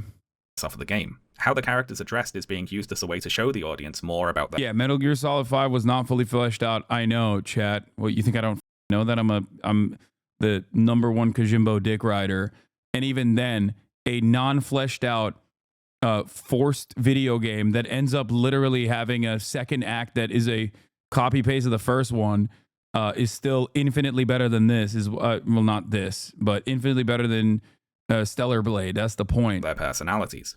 And I hadn't really thought about it, but I suppose at some point I got used to games that allow you to change outfits, acknowledging what you're wearing in some way. In Breath of the Wild and Tears of the Kingdom, for example, characters will react to the different outfits Link wears, as well as if he talks to them while only in his underwear. And there's also certain places in the game world that Link can only access if he's wearing certain outfits. In Skyrim, the NPCs will comment on the armor set you're wearing, or tell you to put some clothes on if you walk around naked. It might not seem like much, but all this helps build the sense of the characters actually existing physically in the game world as people who can see one another, and not just as names interacting in a script. And the lack of this sort of consideration can work the other way, of course. For instance, in Stellar Blade, there's a character called Kaya who looks like she should be playing the monster in a horror movie about a haunted sex doll that murders pedophiles. Kaya runs a store called Sister's Chunk, a name I was surprised to find out is not an intentional joke, and she tasks Eve with finding her sister, who's gone missing out in the desert. The sister is almost certainly dead, but Kaya maintains a childlike insistence that she's sure her sister is somehow alive. Eve goes looking for the sister, and when you find her, she is dead, oh no. Eve then has to explain to a child that her sister was killed and is never going to come home, and then attempt to console said child while dressed like this. Now, okay, to be fair, I dressed Eve like this on purpose for this mission because I thought it would be the funniest outfit to wear while breaking the news to Kaya that her sister was dead. But still, it's not like the majority of Eve's outfits are much more appropriate, is it? Stellar Blade isn't a purposefully funny game. It doesn't have a goofy or silly tone. It's most often expecting the player to take what's happening in the story rather seriously, and Eve's skimpy costumes pretty much always clash with this expectation. Now, there's a range of justifications for skimpy costumes in video games, of course. We've already mentioned Bayonetta today, and that game does have a camp, silly tone. Bayonetta isn't expecting you to take it all that seriously, and notably, Bayonetta, the character, knows that she looks like that. Her sexualization is, within the universe of the game at least, deliberate and something that is under her control. In Nier Automata, 2B's design, as well as the designs of the other androids, have been both praised and criticized. I happen to like the android designs in Nier Automata, mainly because I think they play into the twist in that game very well.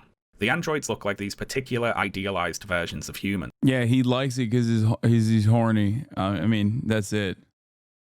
And there ain't nothing wrong with that, King. Which contrasts them very sharply with the tin can looking machine enemies, and that makes it all the more surprising when the game flips the script and has you empathizing with the tin cans, often over the androids.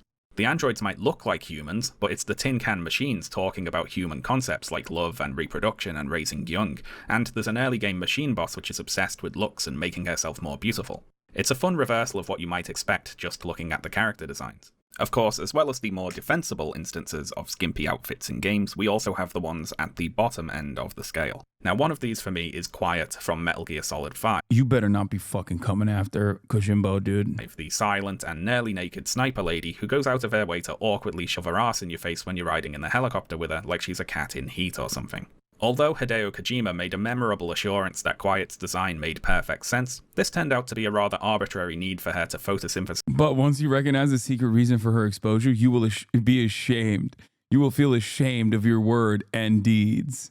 Like a plant, which doesn't make a whole lot of sense because Kojima already used the photosynthesis trait for the old sniper man in Metal Gear Solid 3, and he just wore clothes. Commit to the bit, you coward, and show me a 100-year-old man in a bikini. Of course, it is up to your own judgment what you think is sufficient justification for any particular character outfit or design, and if you're happy to accept actually she has to be naked because she caught clothes fall off disease, then that's up to you, honestly. I'm not going to argue with you. So where does Eve fall on this scale?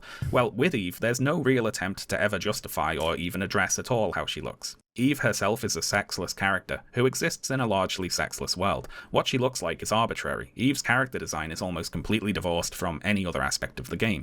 And not to get ahead of myself here, but I would argue that this lack of explanation for Eve to look the way she does is kind of the whole point. And to explain what I mean here, we can start out by looking at another tweet from Mark Kern. If you look at AAA gaming, beautiful women are the most marginalized and unrepresented segment of the market, he says, before posting a collage of video game characters that he considers to be too ugly. A collage which includes... I think one of the funniest aspects of this is that Grumps himself is like a horrifyingly ugly man who also happens to be a video game developer, or used to be. I don't think you can call him that now. And that is precisely what is so funny about this, where he's always like, oh, these ugly ass video game developers are making ugly ass characters. It's like, bro, have you seen yourself? It's a character from Wolfenstein, Billy, who is an actual child. So Grums, Mark Kern, is here complaining about the lack of beautiful, sexy children in video games. He would like to see more of that, apparently. Very brief tangent here, but internet dickhead Dr. Disrespect recently got into some hot water due to allegations he was exchanging inappropriate messages with underage fans via a Twitch chat app, which was later revealed to, allegedly, again, be the reason he was banned from Twitch in 2020. In the wake of these allegations, Mark Kern shared a conspiracy theory on Twitter that Twitch had intentionally baited Dr. Disrespect by impersonating a minor in order to trick him into doing something they could use as a justification to ban him. Which, for one thing...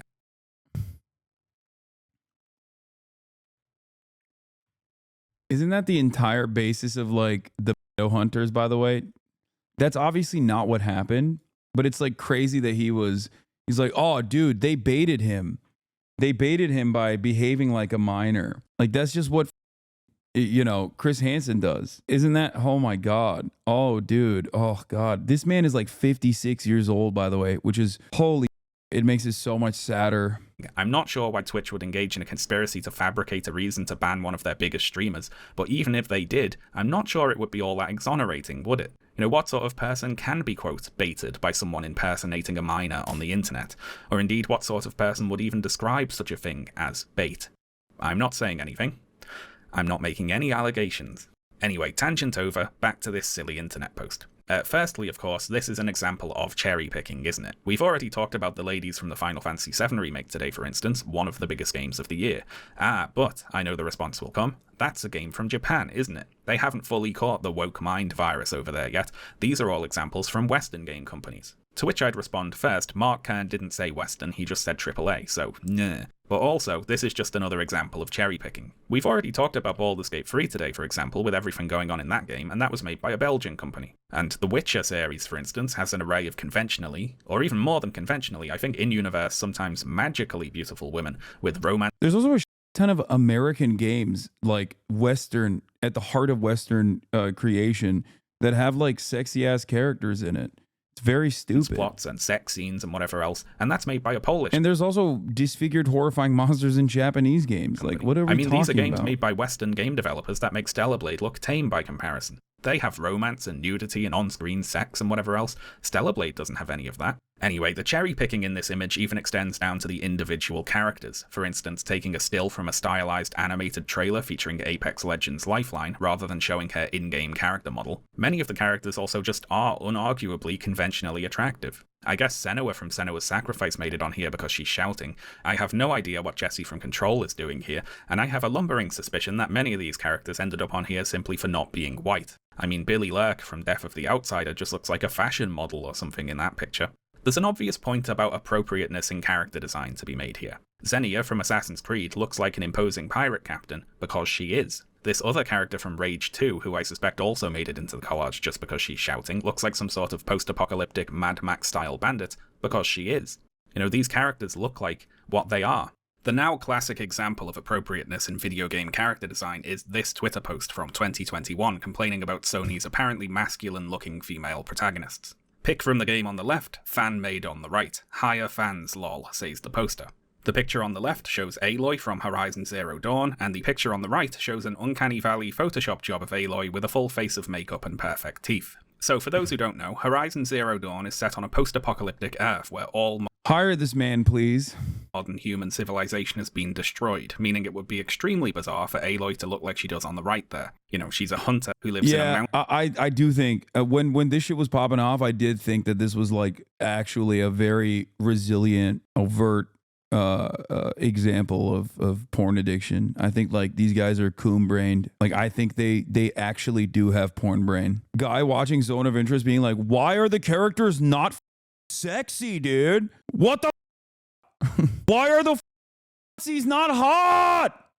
Mountain tribe. The original image here was made as a joke on Reddit, actually. It was intended to mock the sorts of people who then went on to take it seriously and say they thought it was good design. And I am interested in why someone would prefer the design on the right there, I confess, because it seems to me to be completely ridiculous, right? I logged on to nexusmods.com, which is a website that hosts mods for various video games, and I took a look at some of the popular entries for Horizon Zero Dawn, and what I found were mods to fix Aloy's face. One of the main Gamergate narratives is that Western games do not have any sexy characters. Yeah, I don't want to say what I truly think you should do to yourself if that's like your, number one concern. But honestly, please step away from the ledge. Like if this is a real galvanizing force for you, okay, you have to fix your life immediately. Give her whiter teeth, make her outfits more revealing, or even outright remove her clothing altogether. Now, I confess I thought it would be more difficult to find these sorts of mods in the list, but they're some of the most popular ones there. If you search by the most downloaded mods of like the nude mods and shit, that actually is classic. Gamers have been doing that in perpetuity, okay? They've been doing that forever. It's still weird, but they've been doing that. all time, Aloy explicit outfit. I just don't understand, like, why don't you just, why don't you just go jerk off? I don't get it. It's Aloy nude mod and Aloy explicit outfits too are all there, and they've all been downloaded hundreds of thousands of times altogether. Unless you think this is just random base smut, Aloy explicit outfits comes with a small passage of fanfiction justifying itself, and I quote, "Story thus far. When Aloy was an outcast, she had trouble finding all materials for crafting her outfits. Even after she began adventuring, that curse lingered on. So whenever Aloy gets a new outfit, parts are often missing, explicitly showing her nude body. Oh well, what can Aloy do but continue on?" That's a narrative justification for nudity worthy of Hideo Kojima there. So, what's the point of fixing Aloy's appearance by changing her face, giving her makeup and skimpy outfits and so on? I'm going to go ahead and make the assumption it's not because they believe it makes any sense from a narrative or character perspective for Aloy to be walking around talking to people with her kit off. And the latest version of this fixing of female characters' appearances is even worse.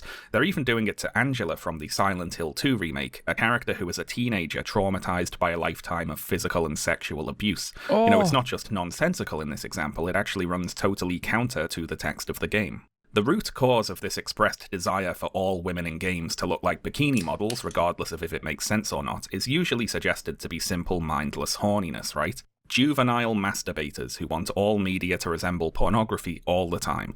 People say, oh, you must be playing one-handed, not every woman has to be designed to give you an erection, things like that.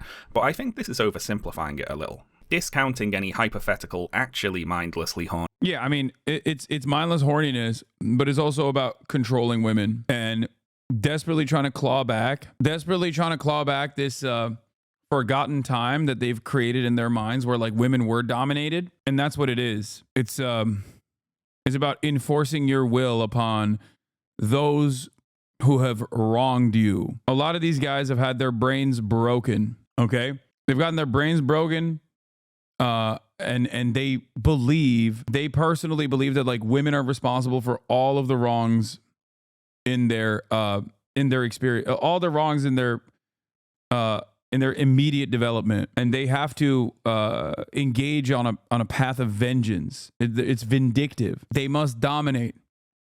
They must control women's bodies. They must force women to be an object of their sexual desires. Horny people who really are objectifying these characters for the purposes of sexual gratification. There is a stone cold sober unhorny objective here for the rest of the sad gamer men. And what it's really about for them is two things, I'd argue. It's about nostalgia and control. I got thinking about these mods because with their arbitrary, seemingly nonsensical objectification, they remind me of Stellar Blade, of course. A mod that makes it so Aloy is running around the snowy mountains in a swimsuit makes about as much sense as many of Eve's outfits in Stellar Blade. And the fact that it does not make sense is important, as I said before, because it signals and amplifies the objectification of the character. The less sense it makes for a particular character to be presented in that way, like if there is nothing in their character or the story that justifies it, the more clear it is that the only reason they are being presented in that way is to appeal to a particular audience. The objectification functions as a sign above the door that says, this was made for you. You are the assumed default audience here.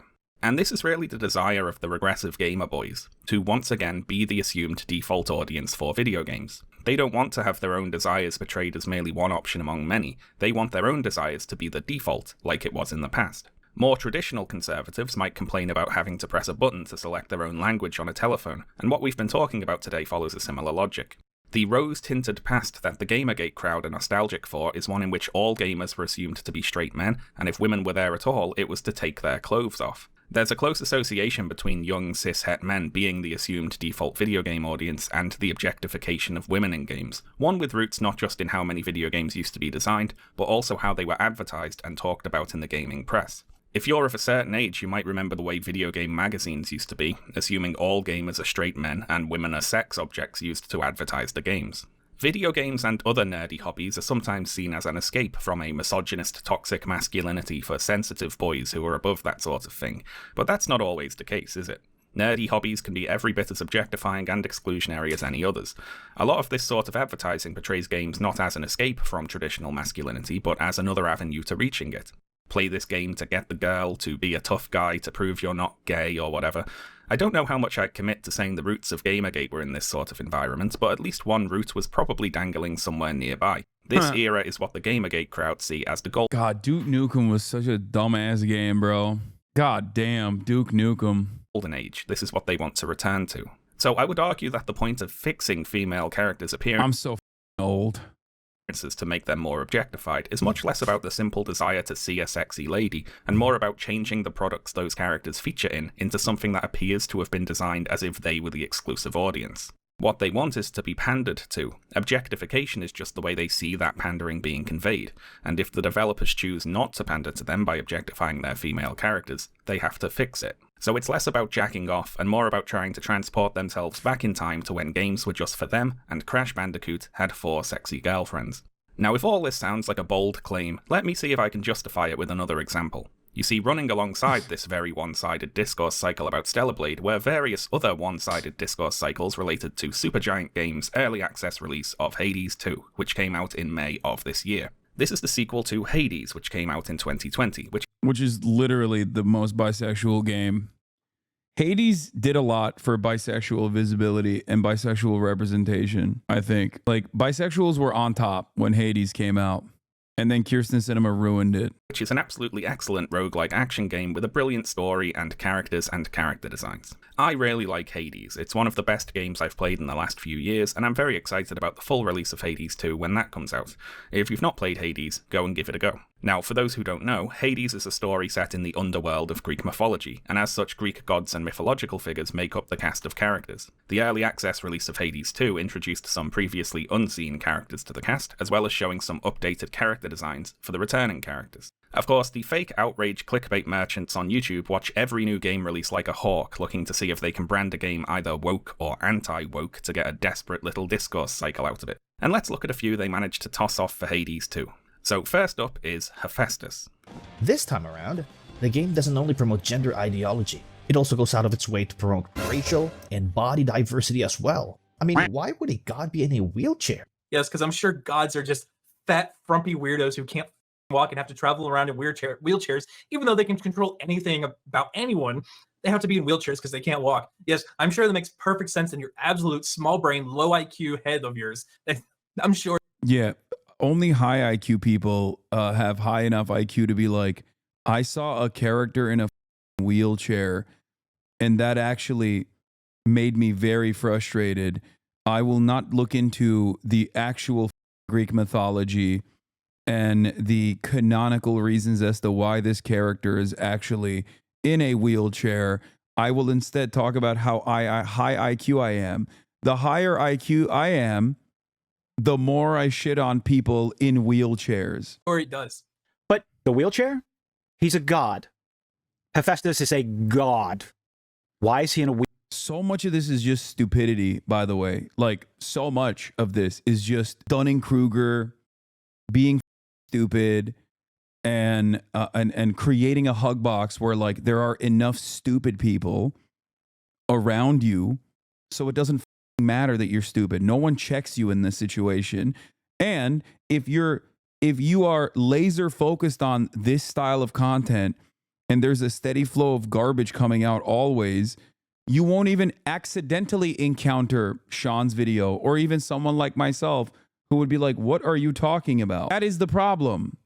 There are so many people who are just like confident in their rhetoric and incredibly dumb, and plenty of other incredibly dumb people tune into that to feel good. Wheelchair. But these are some of the characters here, and obviously all of the games journalists are soy-facing over this because of the fact that now they have a Greek god in a wheelchair. I'm really glad to see everybody pretty much calling this shit out and saying how ridiculous this is.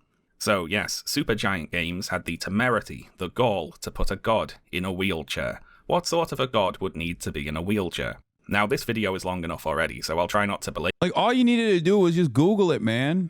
To be like, Like, even if they actually put a god in a wheelchair and it wasn't like canonically accurate, why are you so bent? That's the question. But also, once again, you don't even need to ask that question because there is a canonical reason for it, okay? But because you're so laser focused on DEI narratives that you look at the most bisexual, diverse game of all time and its second version of it, and immediately laser focus on DEI. They're Greek gods, man. They're gay as... What are you talking about? Why are there so many examples of this where they're so easily dismissible criticisms? Just 1 second of Google would allow you to immediately understand that maybe I'm being primed in this direction for no reason. That's what frustrates me the most. Aside from the bigotry, the endless well of bigotry that people are tapping into, okay, which is very frustrating in and of itself. It's actually the stupidity because it spells trouble for the future prospects of this country and the world in general, okay? It's just no one cares about the truth. No one cares about intention. No one cares about nuance. No one cares about context. No one cares. It feels like people would rather feel comfortable in their hug box and in their preconceived notions without ever even demonstrating a fraction of intellectual curiosity. I hate it. I'm not saying you should be debunking everything, okay?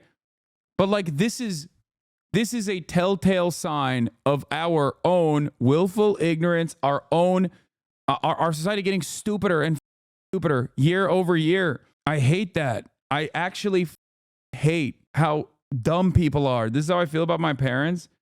I hate how dumb people are, and I hate how confident they are in their stupidity. Labour the point, but firstly, Hephaestus is the ancient Greek god of blacksmiths, carpenters, craftsmen, and the likes. He makes things, basically.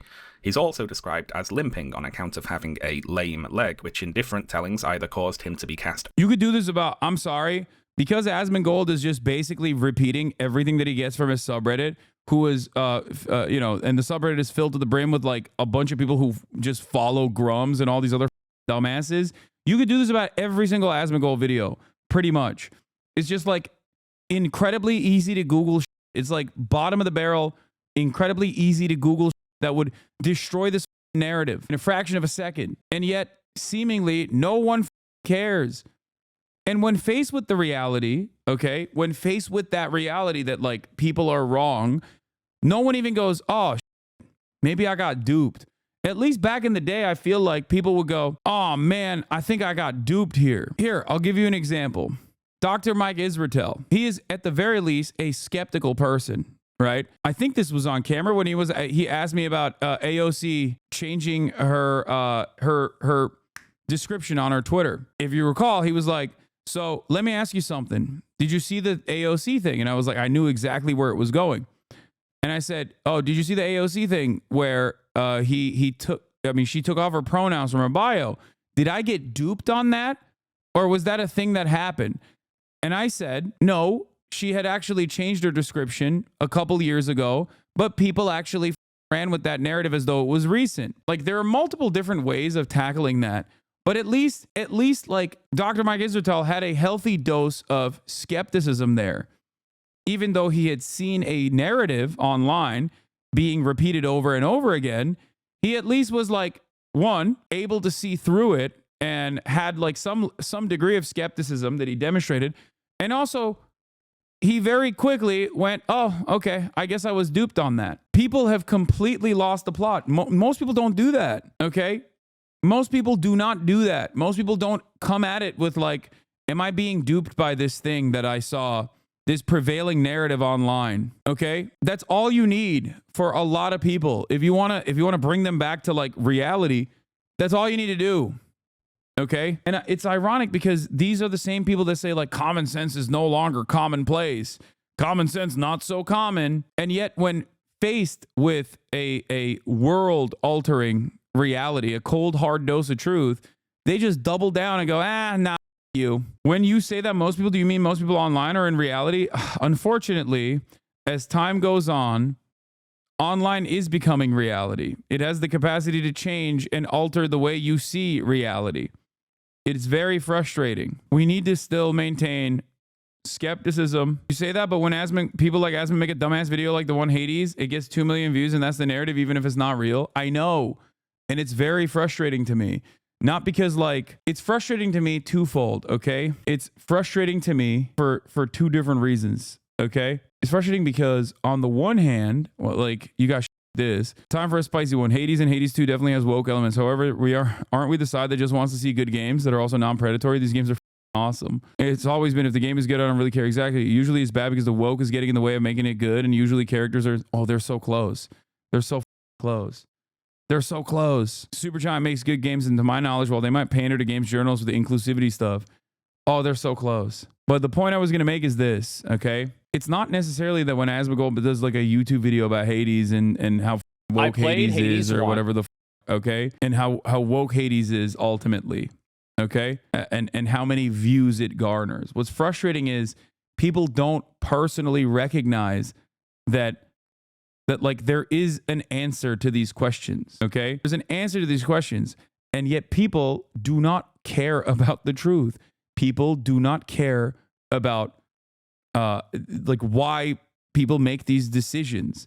And it makes me so mad. You can't convince people that are primed into believing a certain thing. So here, we watched it. What this happened? The Adpocalypse was a great example of this, right? It was a month-long smear campaign created by a group of people that were butthurt that they were banned from the platform, okay? Directed by like a person that was butthurt that they were banned from the platform, who's, you know, say unimaginably, ruthlessly toxic shit on a regular basis. And then they went to advertisers. They mass spammed advertisers. It didn't work, but it didn't matter. Even when it didn't work, people were still running along with the adpocalypse narratives. Look at this. Ludwig will protect his girlfriend Hasan. I like how Ludwig goes over Hasan a few seconds like he isn't 95% of the reason. Issue with Ludwig is the vanilla fence sitter. Like they move on to the next thing instead of addressing the issue head on and maybe recognizing that like, yeah, I guess we were wrong. I guess like the adpocalypse didn't actually happen. It doesn't matter. We'll find another thing to get mad at in the process. And the thing that they got mad at was like Ludwig protecting his girlfriend Hasan. I didn't even know he had made this video, right? Every new talking point in this process is yet another point of misinformation that now has to be addressed. I saw someone blame you for allowing Ludwig to stream a fighting game tournament earlier on Twitch, completely unrelated to anything on screen. Yeah, all it took was for Pirate Software saying it's not happening, and then one by one they were like, oh, moving on. No apology or admitting they were wrong. They just moved on. Exactly. And it's sad. It's a sad state of affairs. And I don't just say this because I'm like very commonly placed as the, I'm very commonly in the crosshairs of this kind of mobilization, because a lot of these dumbasses end up portraying me as the villain of their world, right? I represent everything that they hate and despise, but I want these people to be happy, okay? And constantly feeding into this cycle of despair and depravity is not going to make you happy, okay? You are just losing your humanity in the process. And not only are you losing your humanity in the process, you're also just like living in an alternative plane of existence. And it's very annoying. Like, look at this. Ludwig dropped a DEI complaints, LMFAO. Ludwig basically a liquid from how much spine he doesn't have. Like, everyone's just like on Ludwig. What the did he do? He's basically done nothing, you know? Northernline had a great take on it. We got grown adults that are when the VTuber is like singing a song, they're like typing the lyrics in chat, even though they have like their telomeres are shortening, right? Now I would never. Oh yeah, I mean I remember this. Yeah, he was just talking about like, why do you give a shit about Apocalypse? Like you're a watcher of the content. Off Mount Olympus, or was caused by injuries he sustained in being cast off Mount Olympus. So Hephaestus has a disability, canonically, in the ancient Greek sources. But he's a god, you might say. Can't he just fix it with magic god? I don't see Hasan as a villain, but I do sometimes see him enabling and coddling the woke. When there are valid criticisms of some people just being lazy writers or trying to push niche messaging, but most of the time I agree with them. No, okay? The Hades devs literally could have put Hephaestus on a donkey as shown here, but they went for the low-hanging symbolism, which is what they do all the time, and then get mad when people call them out for it. Brother, you are actually very easy to pull off this ledge. So I'm going to be as charitable as I possibly can here, okay? Putting Hephaestus in a wheelchair, which I'm sure Shaun is going to explain now, in this circumstance isn't low-hanging fruit at all. What are you talking about?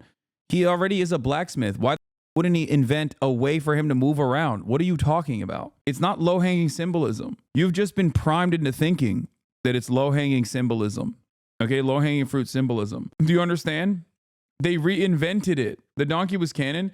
You're dumb. They're taking an artistic liberty here, okay? And redefining this canon in a way they see fit. Why the is it not a donkey? Okay, who gives a shit? That's the point. Artistic liberty is not an excuse.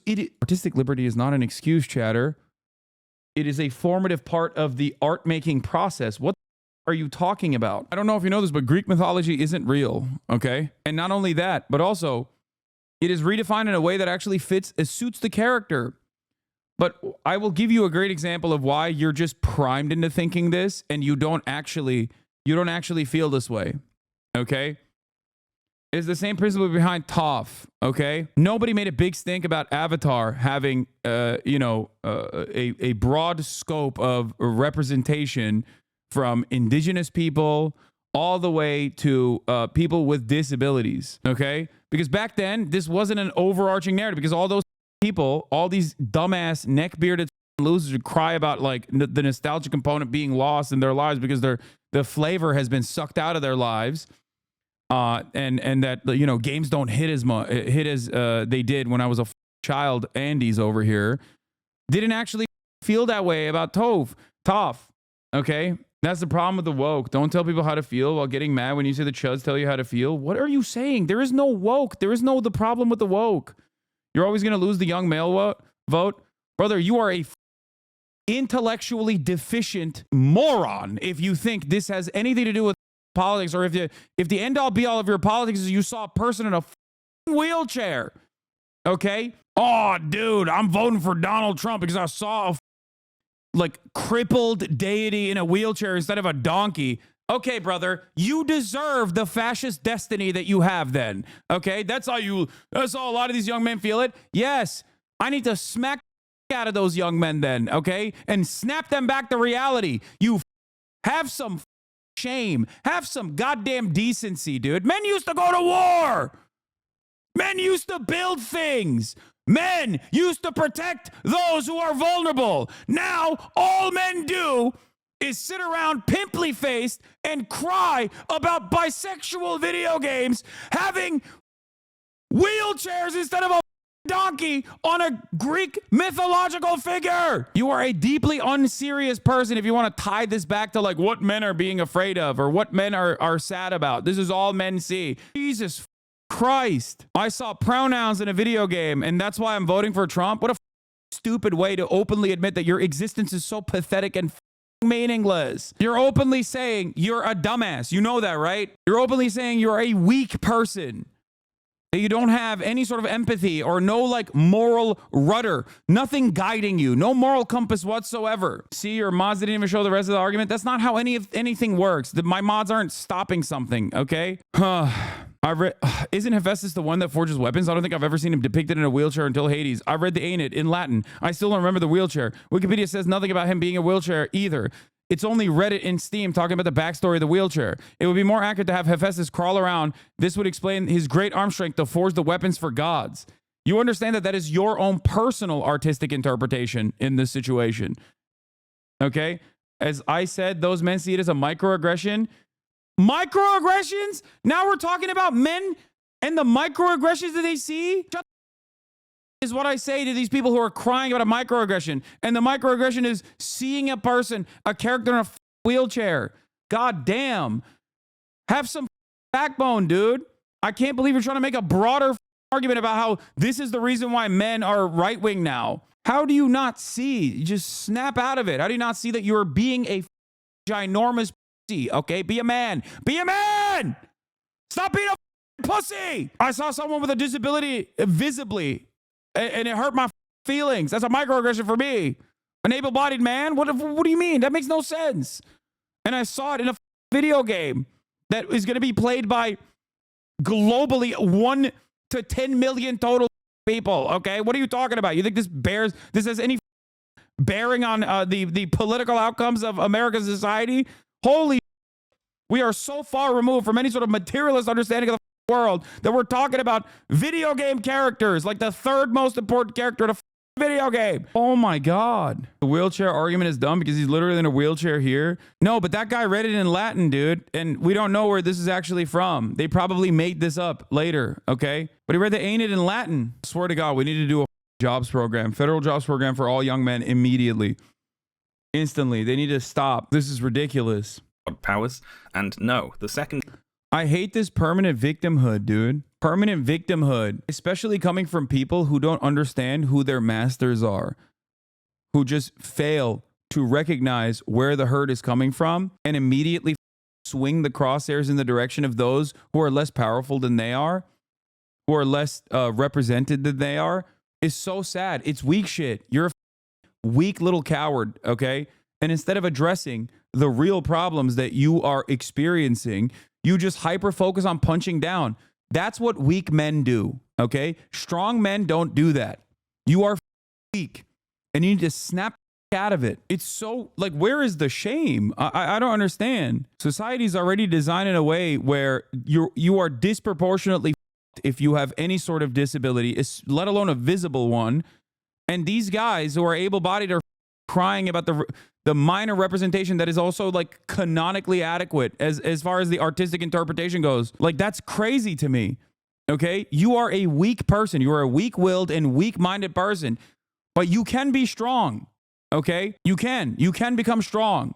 But this way of thinking is actually leading you to become a weaker person. Okay? Stop punching down. The second thing you need to know here is that the gods in Greek mythology are not omniscient or omnipotent. They're not all powerful. They can't just do whatever they want. Now, of course, this combination of a god who both has a disability and is a great inventor has given rise to modern portrayals of Hephaestus as having created mobility aids for himself. It's sort of an obvious way to portray the character, right? So obvious, in fact, that it was obvious to the ancient Greeks, who portrayed Hephaestus in a wheelchair. He made himself a winged I should have just played the video. God damn it. chariot thing with wheels that he used to travel around, and some depictions of Hephaestus have him using this wheeled chair. So the depiction in Hades 2 of Hephaestus in a wheelchair is totally fine, accurate to some ancient Greek. Even if this didn't exist, it still doesn't make sense. It's still, it's like getting upset about that is still stupid. I just want you to understand. Greek depictions even. I don't want to be too mean to Asmongold and the other whiny gamer boys here, so I'll just say, read a book sometime. You ignorant, snivelling worms. Or even do a basic Google search before you turn your mic on and just start saying whatever old shit off the top of your head. It's embarrassing. Anyway, that was Bullshit Hades Discourse number 1. Who's up for Bullshit Hades Discourse number 2? This one had to do with the design for Hestia. So in Greek mythology, Hestia is the elder sibling of Zeus. Where's Mr. I read ain't it in Latin. I'm a black man, but I understand white supremacy systems very well, but your view to not see how small details over time inflame the majority, and your approach is why marginalized groups end up in a state of Sisyphus. Exactly my point. You are just as reactionary as the right. Didn't even let the video play. Dog, I'm sorry. I think you're too stupid to understand what just took place. Okay? First of all, I don't give a what your background is, okay? Your stupidity is universal, regardless of whether you're black or white, okay? That's number one. Number two, the video disproved your jackass and actually made you look like an absolute donkey, okay? The donkey that you claim Hephaestus' only rode and never a wheelchair. You understand that? Exactly my point. You're just as reactionary as the right. Didn't even let the video play. You don't know what the word reactionary is if you think that what I just did there is reactionary. You just think reactionary means reacting to things, I believe. And that's not what that means, okay? The word you're looking for is reactive, which I am, for sure. I react quite a bit, both to YouTube videos that I pause regularly and to dumbass chatters, no matter how stupid they are, with the hopes that I could change their minds a little bit. But it seems like you are incapable of that. The video actually disproved your ain't it reading ass, okay? Oh, I read ain't it in the original Latin. I still don't remember the wheelchair. Wikipedia says nothing about him in a wheelchair. Still not getting it, and it makes you look worse. You wasted 20 minutes arguing with me, and you could have let the video play. I said something that stunlocked you for 20 minutes when the truth was 2 minutes after you paused. Still not getting it, but move on. I'm just pretending to be R-worded is not actually, has never been in the history of mankind an adequate substitute for what you just engaged in. Most people just look at you and think, oh, you're literally brain broken. You understand that right here. Let's time you out a little bit. Maybe you can go to a quiet place and just, think about the way that people are looking at you. Video game characters are important. It was the online vote that won it for Donald Trump. Most of us have good jobs. It's y'all progressive men that don't. Bro said trying to educate me makes you the bad guy. I know. This is American individualism right here in display. Okay, this is exactly what I was yelling about. This is the through line of Shaun's video and my anger and my resentment for what society has become. Okay? That person, objectively wrong in every aspect, has, instead of looking at why he was wrong and saying, you know what, my bad. It turns out I think I just, I just fired from the hip there. My bad. That's what normal people are supposed to do. That's what I do when I'm wrong about something. I apologize, okay? But instead, now the conversation turns into one surrounding me trying to be like, here's why you're wrong, and here's why it's not that big of a deal. But no, he has to smugly double down and just be like, well, I guess my idiocy allowed you to be derailed for 20 minutes. Be a man. A real man, okay, recognizes when they're in the wrong. You're weak-willed. She is the goddess of the hearth and the home, and is depicted tending to the hearth fire on Olympus. And we see Hestia in Hades 2 here has a fire poker, a crown of coals, hot coal earrings. She's very fireplace themed in general, and she's an older lady being older than Zeus, as we said. In terms of character, she's presented like a kindly grandmother type. She's warm, you could say, and in terms of gameplay, she grants you fire-based attacks that burn your enemies. She contrasts well with Demeter, her sister and another elder sibling of Zeus. Demeter is portrayed as an older lady who's very stern and cold, and who grants you frost attacks that freeze your enemies. You see, their designs not only reflect their personalities and their role in the story, but also how they function in terms of gameplay. It's character design. So why are we talking about Hestia? Well, on the 7th of May, very strange Twitter account V made the following post. I am unironically not buying Hades 2. The people who made Hestia just committed a crime against nature. They are so phenomenally shit at their job, and by existing in the industry they are taking away the position of someone more talented. And V attaches an image which contrasts a, quote, Greek depiction of Hestia with Hestia, quote, according to America, that's the design from Hades 2, and Hestia according to Japan, showing an anime girl. This post was later shared by Mark Kern, who added the statement that, quote, anime Hestia is the best girl. I thought long and hard about when it would be funniest to reveal to you how old Mark Kern is, but it's probably right here after he says anime Hestia is the best girl. How old would you reckon he is if you had to guess? You might say, well, you mentioned he worked at Blizzard in the early 2000s, so say if he was in his 20s then, that would mean he's in his 40s now. That's a bit old, isn't it, to be saying things like anime Hestia is the best girl? And it would be, yes.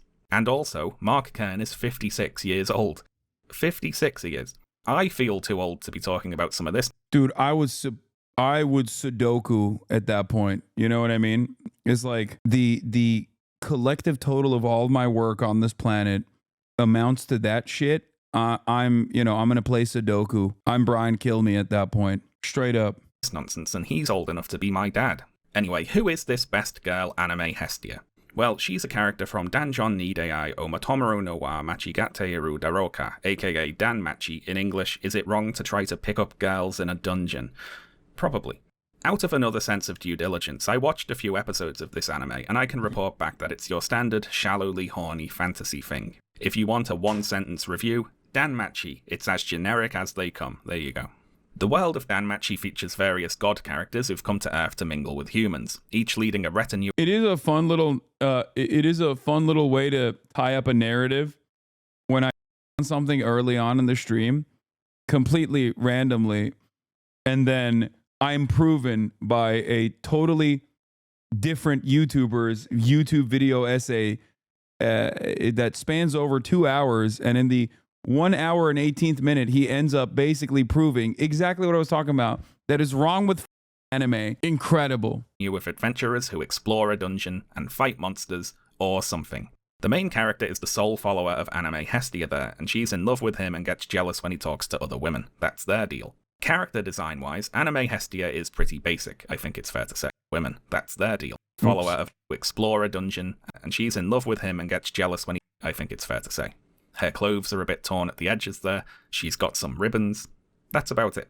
Well, actually, the fan wiki for Danmachi points out that she's also known for having large breasts.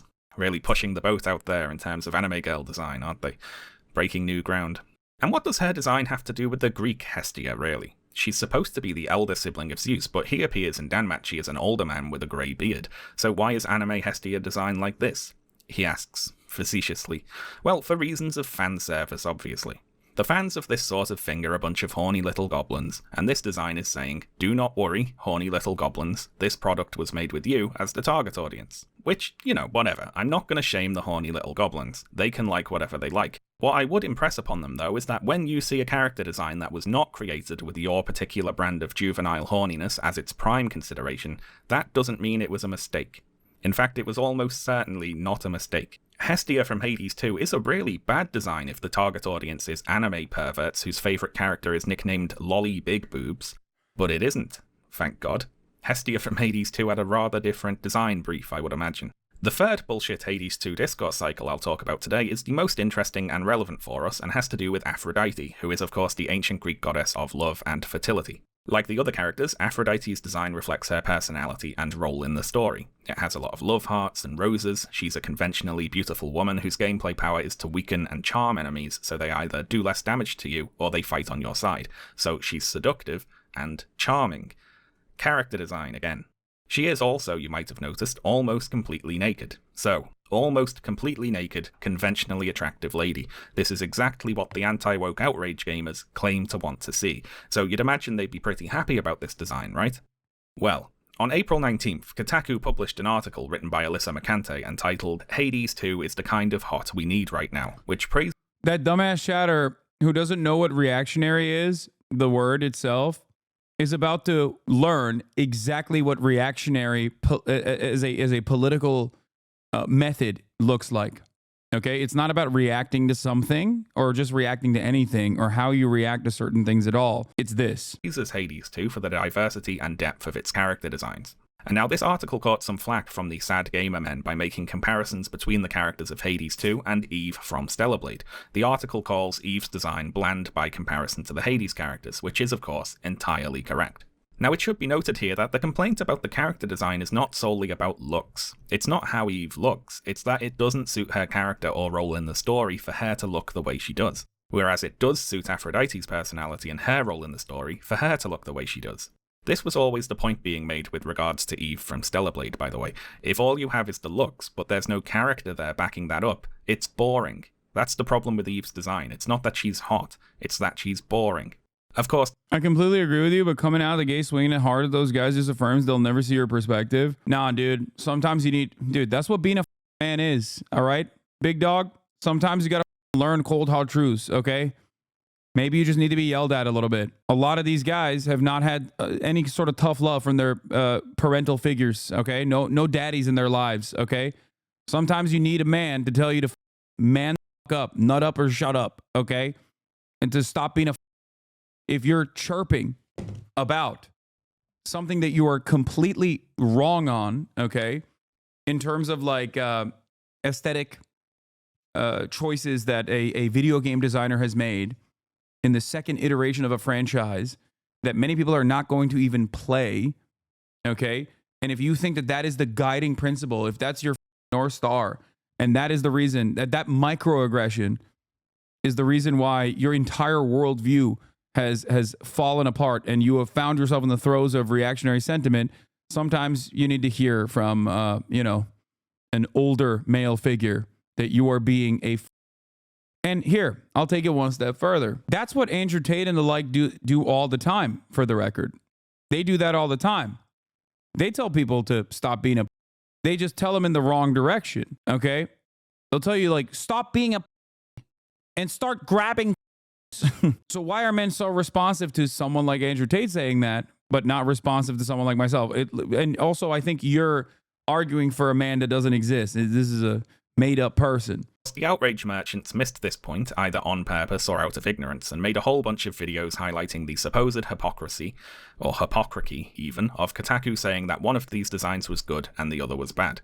But I'm not all that interested in that point. They're just obviously responding to an argument that wasn't actually made. What I'm interested in here is that these videos gave the opportunity for the video makers to comment on Aphrodite's design. So this whole time, the lefties didn't take an issue with fan service or the male gaze. They just wanted all the male gaze to be towards queer characters, queer identity, and what they find attractive. I feel like there's a little bit of hypocrisy going on right here. Is it because Hephaestus is fat and disabled and checks off all the echo boxes? Is it because this person has a pointy-ass Pinocchio nose? We got our female characters with a manly jawline. We got Aphrodite with a masculine face and masculine features. It's a manly face. It's probably a trans woman. You know what they call T-coded, like transcoded, T-coded? That's what I get from that. It's like a T-coded design. It's like, but you shouldn't know that. If you're like, why do you know that term? It's weird that you know that term. If you're not trans and you don't have any trans friends and you invest this much time and effort and energy into like being transphobic, it's weird. Feminine body, masculine, vaguely. The face is androgynous. Yeah. Androgynous, yeah. Those are some reactions to Aphrodite's design from both Hades 1 and 2 there. Around this time, Mark Kern shared an attempt to fix Aphrodite's Hades 1 design on Twitter, a picture which removes her prominent cheekbones, makes her thinner, thins her eyebrows, and so on.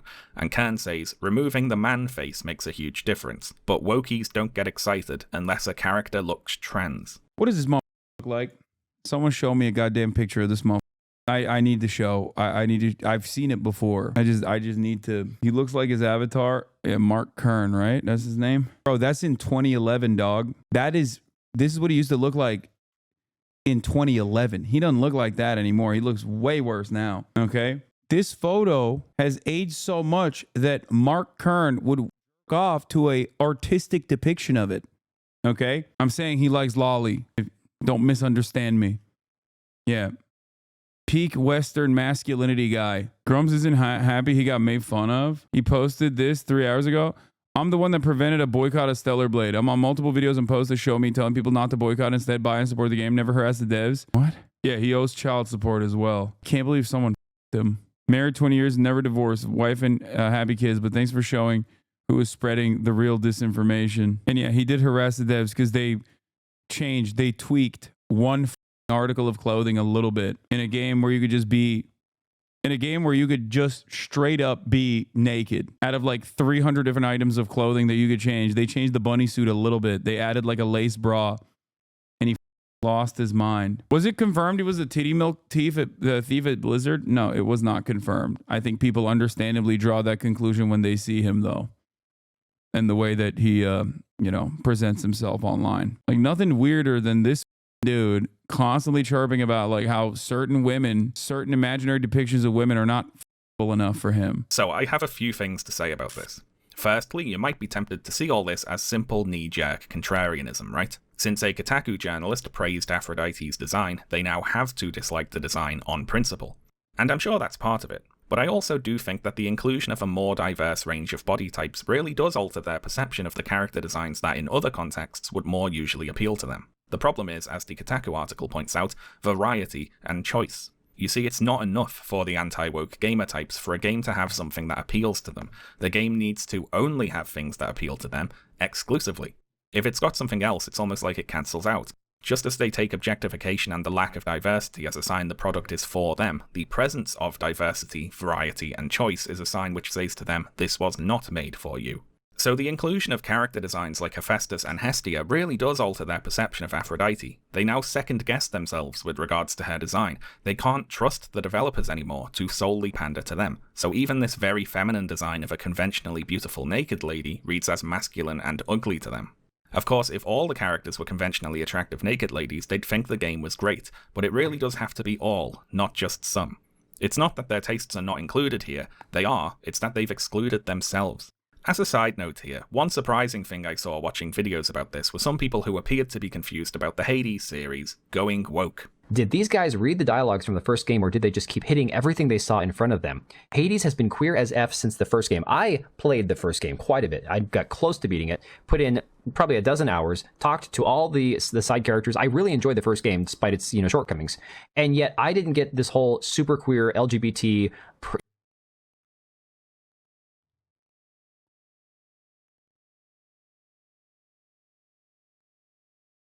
You didn't think Hades 1 was queer? That's insane. Horseshoe theory is real? Well, I didn't like the Joker. 33 minutes. EFAB responding to Jay Nicholson's "Well, I didn't like the Joker." 11 hours and 44 minutes. Ben Shapiro versus 25 Kamala Harris enjoyers. 3 hours and 25 minutes. Yep, that is the horseshoe theory. Alphabet Mafia vibe. Apparently I wasn't paying attention. What do you mean you didn't get queer vibes from Hades? It's Greek for a start. The main character's bisexual. There's a whole gay romance story about reuniting Achilles and Patroclus. The character Chaos is genderless. You can start a polyamorous relationship. No, you weren't paying attention.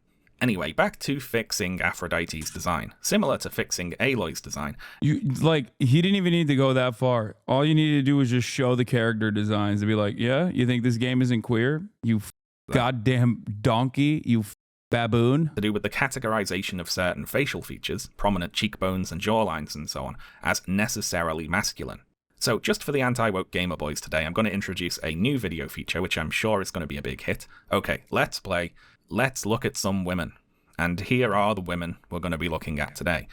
Olivia Wilde, Liv Tyler, Angelina Jolie, Keira Knightley. Some women there. I hope you see my point here. Also, those aren't random women, obviously. They are famous celebrities, commonly cited as being among the most attractive people on the planet. It's kind of sad that my version of a reality check for the gamer guys is showing them Hollywood celebrities, isn't it? I think if they went for a walk in a public park, their heads would probably explode. Also, there's a further disturbing tendency here, which is the conflation of certain... Yeah, it would have been like... They'd be like, whoa, wait a minute, this is Unreal Engine 5 has ruined the world. The character development here is too realistic. I don't like it. I don't like the way that these women look, you know, some of them even have like a little bit of peach fuzz on their cheeks. I hate that. Common adult facial features with common masculine facial features, and then using that designation to brand adult women who have those features as unfeminine or ugly.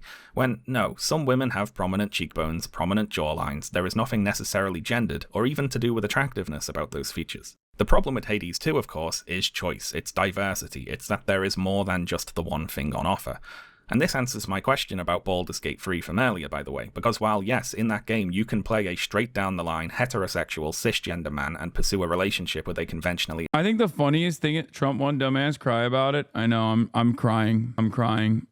I'm very excited at your dropshipping business falling apart, collapsing, you know, when the tariffs kick in. Listen, dog, my merchandise is made in the United States of America with union hands, okay? I don't think Trump supporters can say the same about whatever Trump merchandise they sell in their Trump stores. Attractive woman, you have to select that option. You have to be involved in the process to declare your own desires. You have to press 1 for English, basically. The anti-woke gamer men we're talking about today don't want that. They don't want to be a part of diversity. They want to be separate from and superior to it. Again, we're talking less about sex or sexuality and more about who media is being made for. For the anti-woke crowd, this is what is actually attractive about Stellar Blade. It's not the sex, because there isn't any, and it's not the romance, because there isn't any, and it's not even the sexualization, really, in isolation, because they will turn on a game with sexualized characters if they perceive it to be too diverse or inclusive. It's the lack of diversity and the objectification. It's a fine line between definitions here, but there are certain conservatives who dislike sex and sexuality in media because they view it as a kind of modern moral degeneracy, but they do like the objectification of women because that reinforces a conservative hierarchy. And this objectification doesn't necessarily mean sexualizing women in the way you might expect. In fact, it can even come in the form of the desexualization of women. Less important than the sexualization itself is that women do not have agency, that they are there to be objects acted upon by men. And just as this can take the form of telling women to get their tits out, it can also take the form of telling women to cover up and be ashamed. These are just two sides of the same coin, really. The important thing is that women are being told what to do and not choosing for themselves. So women should conform to certain beauty standards, but in an automatic and unconscious sort of way, because the conscious choosing of those standards requires women to have a level of agency that socially conservative men find unacceptable. And Eve is perfect here, of course, because while she looks like a bikini model, she has absolutely zero idea that she does.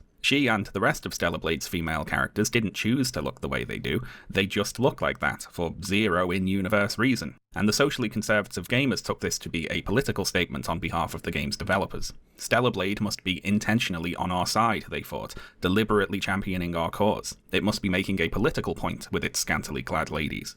Now, just to clarify here, it isn't. Stellar Blade makes zero intentional statements about real-world society or politics, and certainly doesn't offer any opinions about silly culture war nonsense. As far as I can tell, Eve is designed the way she is because her designers like looking at bikini ladies, and they didn't really think about it harder than that. Eve's design certainly doesn't seem to be intended as any sort of intentional cultural statement. Nevertheless, in the run-up to Stellar Blade's release, the Gamergate remnants went to lengths to try to divine this intention from the game's marketing and social media posts. For example, about a week before Stellar Blade came out on the 21st of April, the Stellar Blade account on Twitter posted, "Stellar Blade offers the same uncensored version in all countries, including the Japanese version." And then they posted the same message in Japanese. Now, seeing this in isolation, you might assume it to be a message intended to assure prospective Japanese buyers of the game that the version of Stellar Blade released in their country was not going to be censored. You see, you might know that Japan's Computer Entertainment Rating Organization is relatively strict on new game releases compared to ratings agencies in other countries. For example, they censored some of the violence and sexual content in The Last of Us Part 2,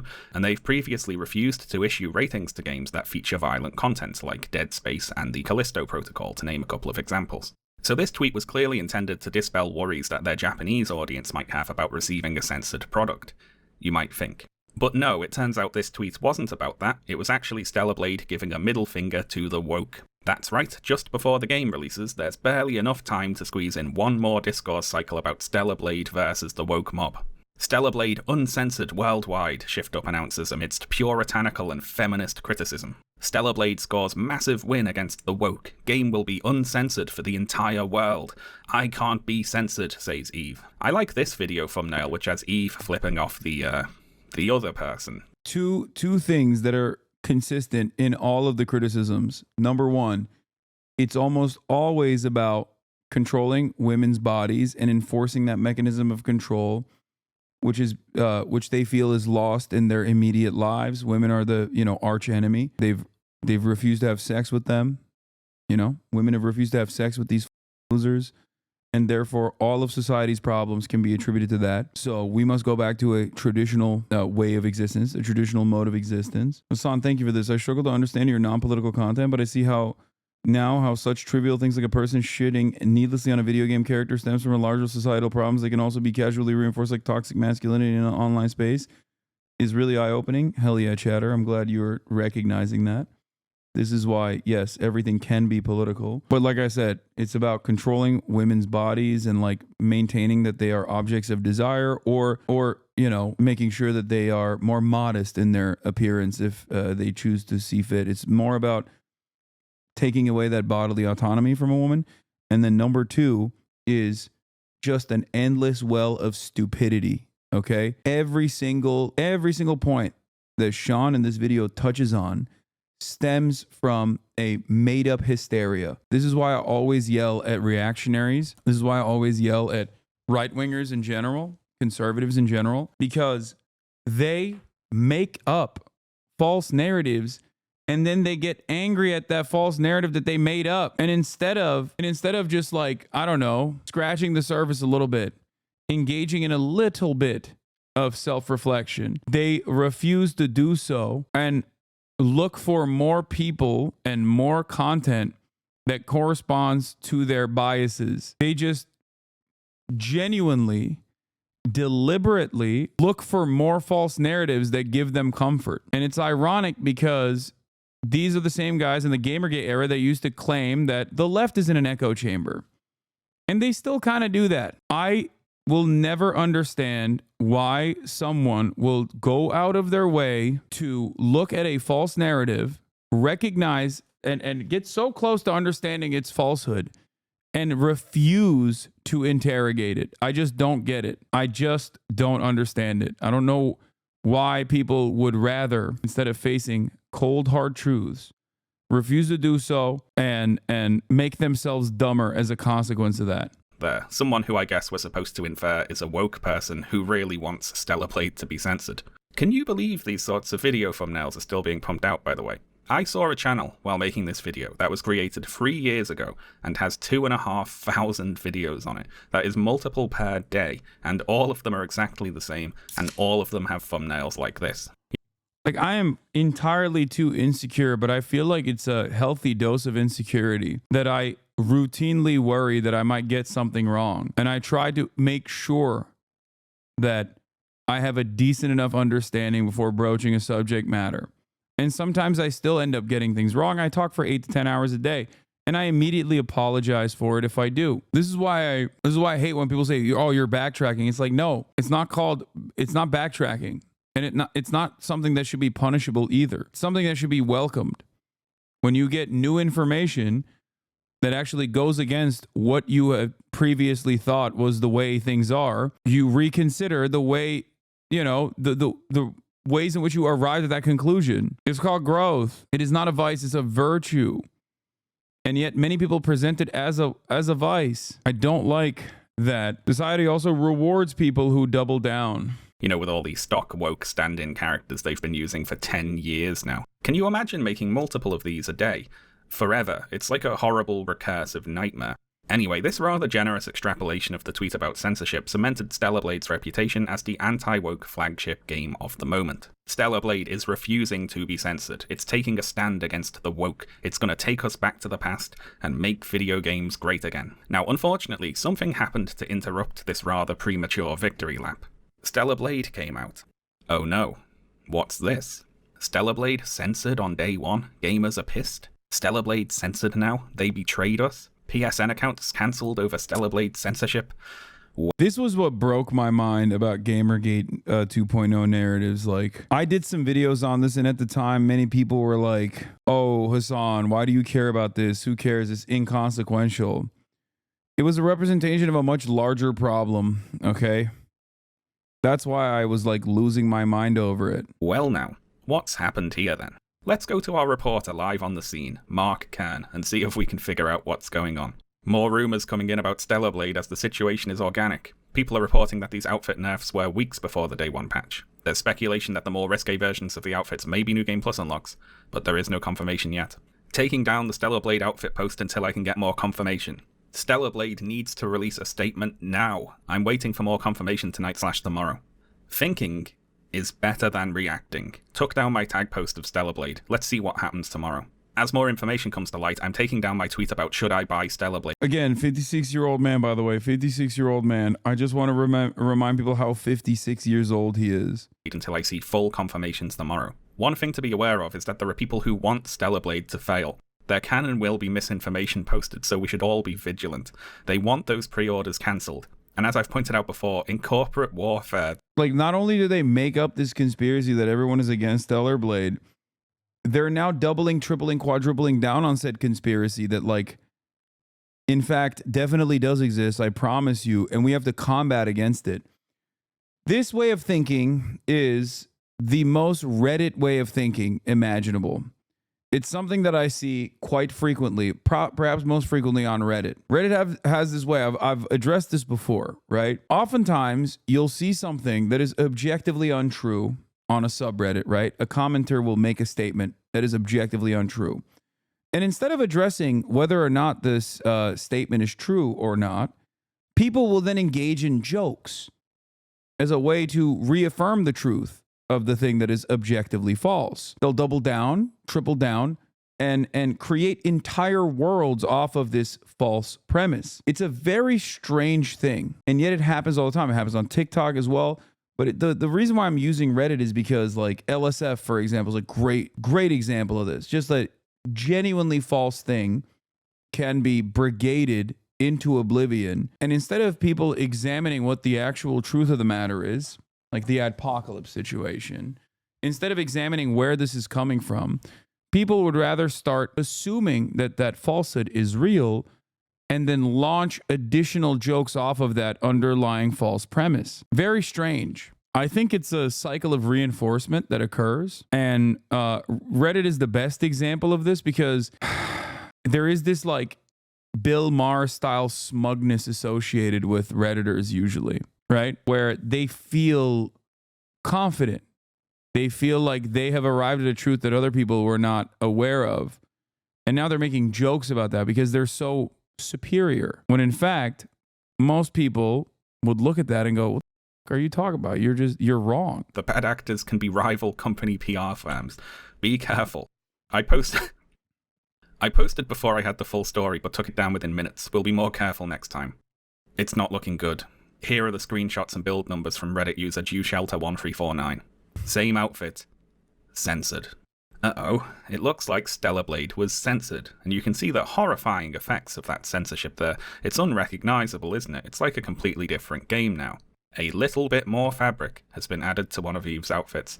But wait, if you can believe it, things get even worse. This is another confirmed outfit censored in Stellar Blade, original on left. We're working on changing... Dude, I'm telling you right now, if you were to go out in the real world and try to explain to a bus driver this exact predicament, the bus driver would kill you with hammers, okay? If you try to walk outside and explain what happened here in your favorite video game that has 300 outfits, including one that is like entirely naked, getting what you describe as like a First Amendment violation because they added some latex to a latex bra to one of the 300 outfits. That person has the moral responsibility at that point to deal with you.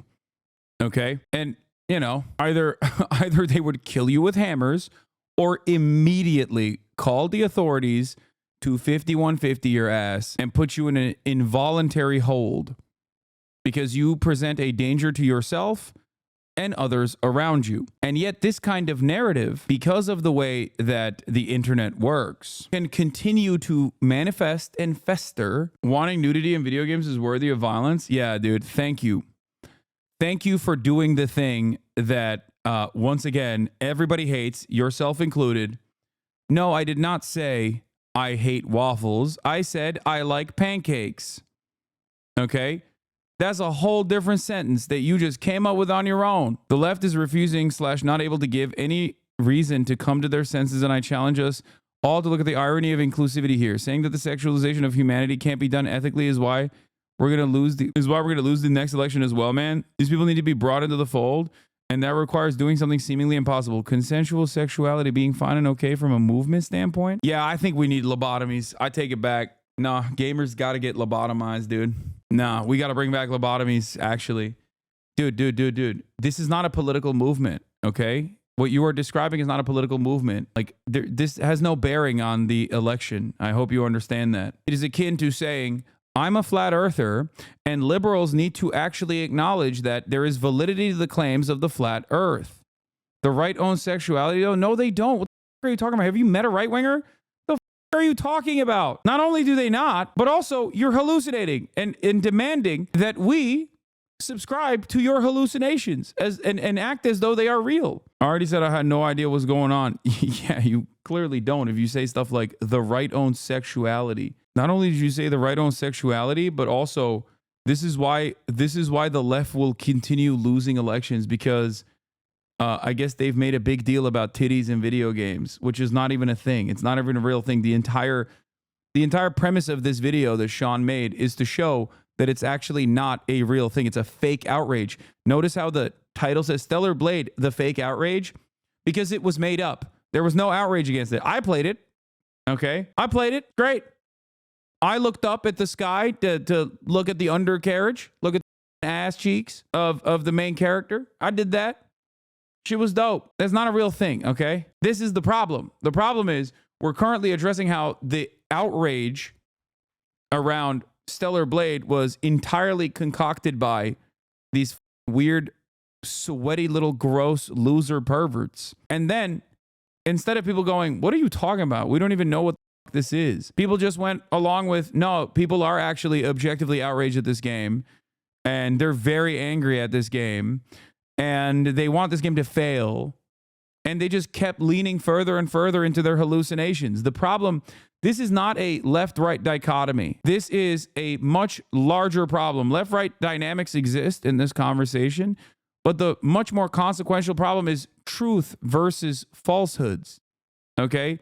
People's willingness to believe in falsehoods, as long as it, you know, goes against their as long as it corresponds to their own personal biases that they've developed around their ideology. We're watching people collectively hallucinate, okay? Getting together online at a time when we are increasingly isolated, increasingly alienated, with no sense of community whatsoever.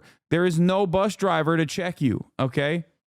That's why I talk about the bus driver test. There's no normal, real human being that actually checks one another at this point. If your only interaction with the outside world is other like-minded individuals that the algorithm shows you, okay, you end up arriving at false conclusions and then seeking out further false narratives that correspond to the false conclusion that you started off with. And at no point do you go, maybe I'm wrong. Get back. Who are you? It's not about inches of fabric. It's about fighting the double standard and getting Stellar Blade customers what was advertised. #free Stellar Blade. Now then, I have a lot of things I find funny about this. Number 1, it is very funny that Mark Kern decided to talk about all this in the manner of a news reporter breaking a story about Air Force One going missing or something. Like it's a developing situation that we need to be careful how we talk about. Very good. I love that. Secondly, there are outfits in Stellar Blade which are still much more revealing than any of the quote censored outfits, which leads me to believe the outfits were not in fact censored and were merely changed in the course of the game's development, something which the Shift Up developers later stated was the case. Also, the scale of these outfits... Yeah, here's another great example of that, because I remember covering this at the time to make this broader point that a lot of these people are just like deluding themselves into believing in falsehoods. Okay? I realize that now there's a shit ton of ableism and reactionary garbage attached to the sexualization thing. Yeah, not trying to defend anything. Okay, I don't even know what you mean by that. I don't know how you came to that realization, but listen to the major point here. The point is there was no leftist or liberal outrage towards this game. They concocted it themselves and then believed their own concoctions. It's like if you have a partner, okay, if you have a girlfriend, let's say, okay, and she gets mad at you in the morning and you're like, what the did I do? And she gets mad at you and says, well, you cheated on me in a dream. And now it's your problem. Okay? Conservative politics, especially in the gamer field, is basically just that. I have hallucinated an alternative reality in which you've done something that's pissing me off. And now it's your fault. It's ridiculous. It's a ridiculous mode of existence. And the internet and the way that algorithms work is making it worse. Same thing happened on SNL with Sydney Sweeney. Boobs killed woke. Exactly. But because people never actually breach the boundary of their ideological enemies unless it is directly to combat them in an incredibly uncharitable way. No one actually arrives at this conclusion. No one actually sees the other side's position. And this does not mean that your interlocutors automatically have good points. Okay, I'm not saying that at all. But it's important to understand where they are coming from. What do you think about AOC changing her bio? See, this is what I mean. This person is doing the meme right now.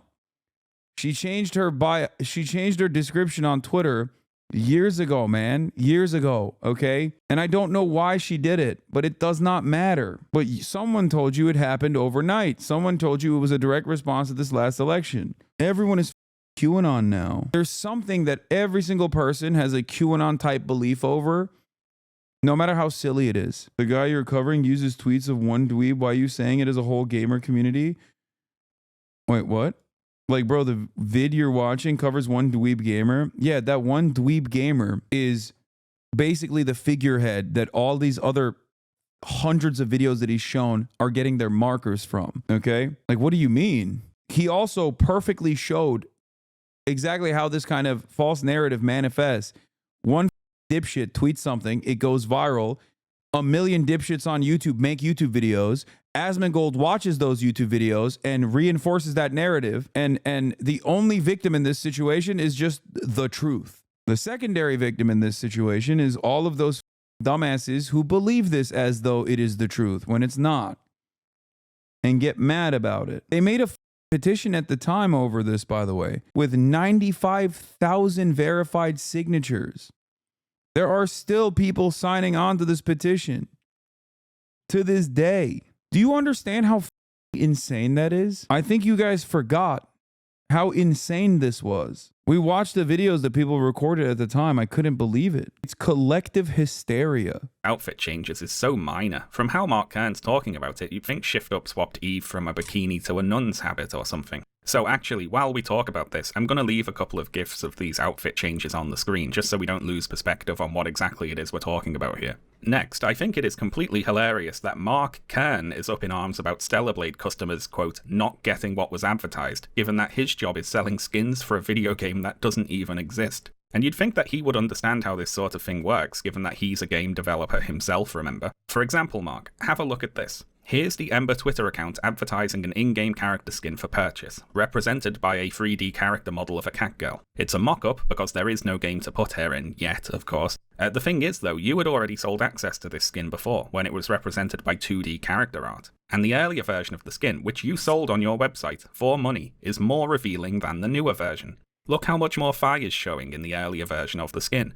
You sold this, and then you changed it to be less revealing. So can we get a discourse cycle out of this, maybe? #FreeEmber, perhaps? Because this is exactly what you're criticizing Shift Up for doing. Well, it's not exactly the same, I suppose, because their game actually came out, didn't it? Next, I really appreciate that this air quote censorship controversy came so quickly after the Twitter post which stated the game would not be censored. Shift Up unintentionally caught the anti-woke culture war YouTubers off balance there. They were led into seeing Stellar Blade's uncensored release as a victory over the imaginary woke mob they were pretending were trying to censor the game, but then the game came out, and it was censored.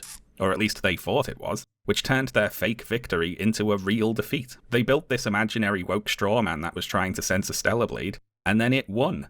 So I'll claim that victory then on behalf of the woke mob. Well done, everyone. We won that one, and we didn't even have to do anything. Congratulations. Now, one of Mark Kern's tweets there talked about changing Stellar Blade back and said #free Stellar Blade. So let's talk about that.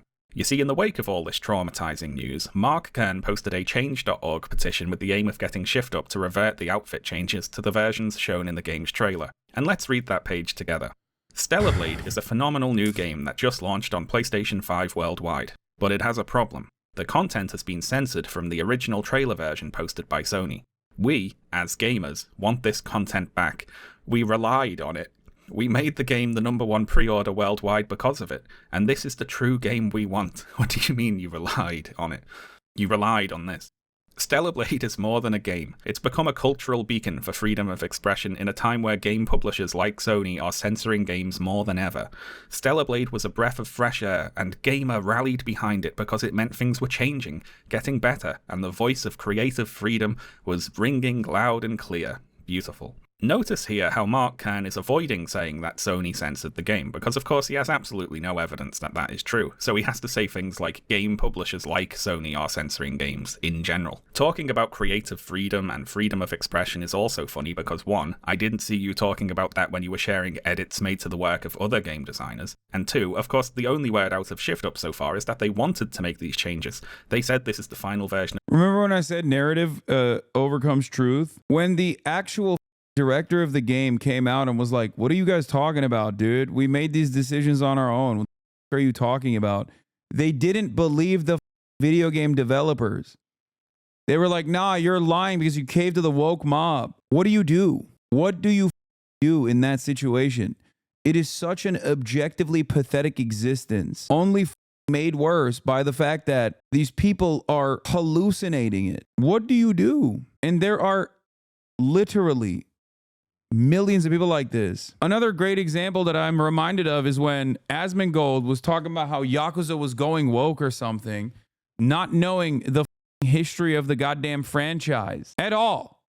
I say this as a massive fan of the Yakuza video game franchise, okay? Massive. It's people who don't understand the genre and people with no interest of like, with no interest of like interrogating or examining the underlying political motivations in a sea of people who are just careless and don't care and only want their version of the world to be the reality. Yeah, Kiryu was a trans ally in Yakuza 3, okay? Many, many years before people even thought about hating on trans people. Same with One Piece. Like, people who are One Piece fans who also have like right-wing opinions blow my mind. Some of the main characters, some of the main heroes in the story are literally trans. And they were invented like in 1997. You know what I mean? Of the game they wanted to make, and you're the one trying to make them change it. Now, Mark Kern had 2 paths forward at this point. Either he could accept what Shift Up said about not being censored and cut his losses, or he could spiral into delusion and conspiracy theories. I wonder what he did. First, they tried to search ban me. Now they're stopping #free Stellar Blade from trending. Who are they supposed to be here, even? Tell me again this is just about some silly video game controversy. These people are very threatened by the normal sexuality that Stellar Blade represents. That is definitely the word that comes to mind for all of this. Sign the petition. It's important. It really isn't. You see, even though Shift Up said Stellar Blade is not being censored, it is being censored, we just don't know how, and whoever did it is so powerful that they can somehow force Shift Up to lie about being censored, as well as force Twitter to limit Mark Kern's social media reach, all in the name of destroying normal sexuality, represented here of course by maybe an inch of fabric on a video game bikini. And sadly, this campaign of censorship didn't stop there. On the 24th of May, patch 1.003 for Stellar Blade was released. This patch added new content to the game, including 2 new Kunoichi outfits. Now, even though these outfits were only obtainable after the patch, 1.0 versions of the outfits existed in the game files, and those outfits were slightly different. Do not panic, however. The website freestellarblade.com has a little write-up on the changes and a guide to accessing the original versions of the outfits, and I quote, "The skirt on the Kunoichi nanosuits were lengthened and made more rigid in version 1.003. The skirt's transparency decreased in version 1.003. Changes were made to Eve's body structure from version 1.0 to version 1.003. The Kunoichi nanosuits are available on the disc. To access them, you need to have Roxanne's affinity maxed out, then you would need to up patch to version 1.003. As soon as you load into the game, you should receive a prompt with the rewards. Immediately back out of the game and down patch to avoid save file incompatibility. I just thought I'd give that a signal boost here so we can all get access to the earlier versions of the outfits. It certainly looks worth the effort." I'm sorry, dude. Your life is so meaningless if this is something that you ever considered even for a moment, okay? It's meaningless. There is no meaning in your life. There is no glory that you will ever retain. You're done. You're nothing. You're worse than a bottom feeder. You're worse than actual dog that someone steps on. It's crazy. How can you be a human being, okay, living in 2024 where man has achieved such impressive feats, overcome nature, built skyscrapers, visited the moon, okay? We have a goddamn international space station up there, okay? And this is what you worry about? Pathetic. Okay? You are a pathetic thing. I have a hard time even acknowledging your sentience. It is shocking. I don't know. This shit black pills me into oblivion. When I see stuff like this, when people take it to this level over such minute differences, it actually hurts my brain. It kills my soul. And I think people come to this with the recognition that it's a little, childish. And that's why they have to slap on this is actually a war against free speech and protecting, war against censorship. And it's actually a free speech argument. Because, like, if your argument was standalone, you wouldn't feel the need to add on these additional identifiers that your conquest is actually something that transcends beyond you being a horny little gremlin. But it's not. I mean, this isn't even horniness. Like, it's so pathetic, dude. Doesn't it? Now, this patch also added in 2 other outfits for Eve, Midsummer Alice and Midsummer Red Hood. These are 2 variants of 2 of the controversially changed outfits we've been talking about.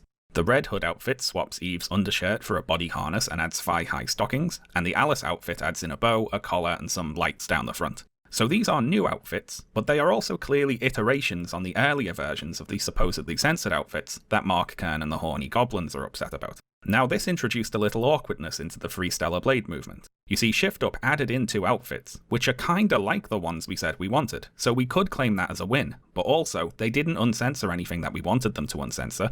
These are new outfits, they didn't change the old ones, and all the rest of the outfits we're upset about are still censored, supposedly, so what should we do? FreeStellarBlade.com is very clear about where they stand on the update. Do not accept these outfits as a win. The entire point of this is freedom of artistic expression. There's now 12 outfits that are censored with the latest update. So that's where they are. Mark Kern, however, decided to split with FreeStellarBlade.com and took a rather different approach. We did it! You did it! Hashtag FreeStellarBlade celebrates as Shift Up and Stellar Blade uncensor outfits. Thank you everyone who participated in the 8-step plan and the petition. Please sign the petition, which will now be sent as a gift to Shift Up. Lucky them. So many have helped to make this possible. This is the peak of American activism, dude. Fucking porn-brained Coomer consumption. That's it. America's got one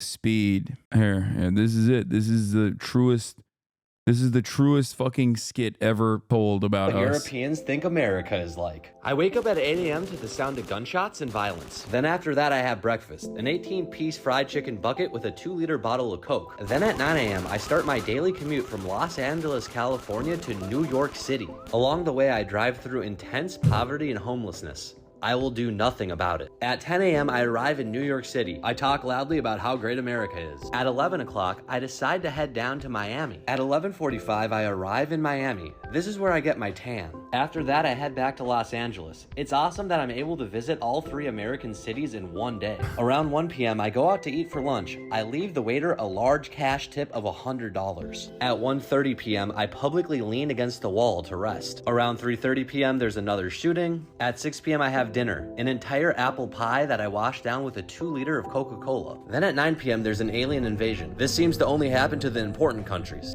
And that's my day. Everyone worked so very hard. That's right, we did it. Stellar Blade has released 2 new outfits for the game, and that means we win. That's what we were asking for all along, of course, 2 new outfits, and we got them. In my favourite history podcast, The History of Rome, host Mike Duncan has a recurring joke about generals and emperors who would extract themselves from an unwinnable military situation by simply declaring victory and going home, and this is the culture war version of that, basically. Even though 0 of our original concerns were addressed, we won. And the replies to this tweet are quite funny. We've won nothing. The original... Minute differences. How dare you try to minimize the issue and not realize they're radically different looks, leading to a radically different experience in a game that was paid for. You are victim blaming. Come on. Bait used to be believable, dumbass. I know it's bait because I recognize his name. No person that knows what Anatolia is gonna craft a statement that stupid, sincerely, okay? Also, we don't need believable bait. There's plenty of it, okay? Censorship is still there, but they've won from your reaction. No, they know they can bribe us and distract us. Your reaction means we've... What is this? I'm sorry, but this is fucking crazy. She should be bannable. Denims talks about you. What did he say? Denims talks about you? Dude, I only watch Denims clips offline. Yeah, with my pants off. Yeah, I can't watch those on stream. Yeah, just shouldn't bother. Same principle as what we were just talking about, okay? Oh, damn. Someone talked about my sexual assault allegations from former partners. Yeah, I off to them. I mean, this is it. There's a lot of people that have this sort of tendency. They need to grow up, okay? Lost. You are wrong. They added outfits in order to... This entire video is you know, talking about people that behave this way. Distract from your real intention, which is that they are actually just keep spitting on the fans by continuing to censor the game diligently. They are insulting the player's intelligence by thinking we wouldn't notice. Look for yourself, we have nothing to celebrate. It only get worse. Discord in the ranks here. Now, the latest twist in this tale is that ShiftUp recently went public and posted a job listing for an investor relations manager, one of the duties of which is overseeing the publication of ESG reports. Now, you might say, Shaun, I don't know what that is, or how it could possibly matter. But no, it does matter, it turns out. ShiftUp sells out and embraces ESG. Stellar Blade is doomed. Stellar Blade developer ShiftUp goes public, will now publish ESG reports. Stellar Blade sells out to ESG, ShiftUp goes public and becomes compromised. And so on and so forth. Also, this news led Mark Kern to rather dramatically declare that ShiftUp has fallen. After going public, they will be required to publish ESG reports. So okay, what the hell are ESG reports? Well, ESG is one of those acronyms, along with DEI, that 2 online right-wingers have come to see as a synonym for wokeness. It stands for Environmental, Social and Governance, and ESG reports basically detail the environmental and social impact of the practices of the company. Now, I have my own anti-capitalist opinions about the actual point of this sort of thing, of course, but I can relay that the... You're a content creator? How much of this is farming? I think there's a healthy dose of farming, especially from the content creators that engage in this kind of rage bait, but there is definitely a real audience for it, and it's growing, and that's really scary. And it's not scary because like, ooh, these, misogynistic men are scary. Like, I don't give a... First of all, I'm a man, okay? So it doesn't impact me in the same way. But secondly, it's scary because society is collapsing, okay? I can't stand this level of stupidity and the incompetence and the purposeful ignorance at play here. I hate it. I hate it so much. Could it be that we are so terminally online that we think this is a serious discourse? I don't hear side at all.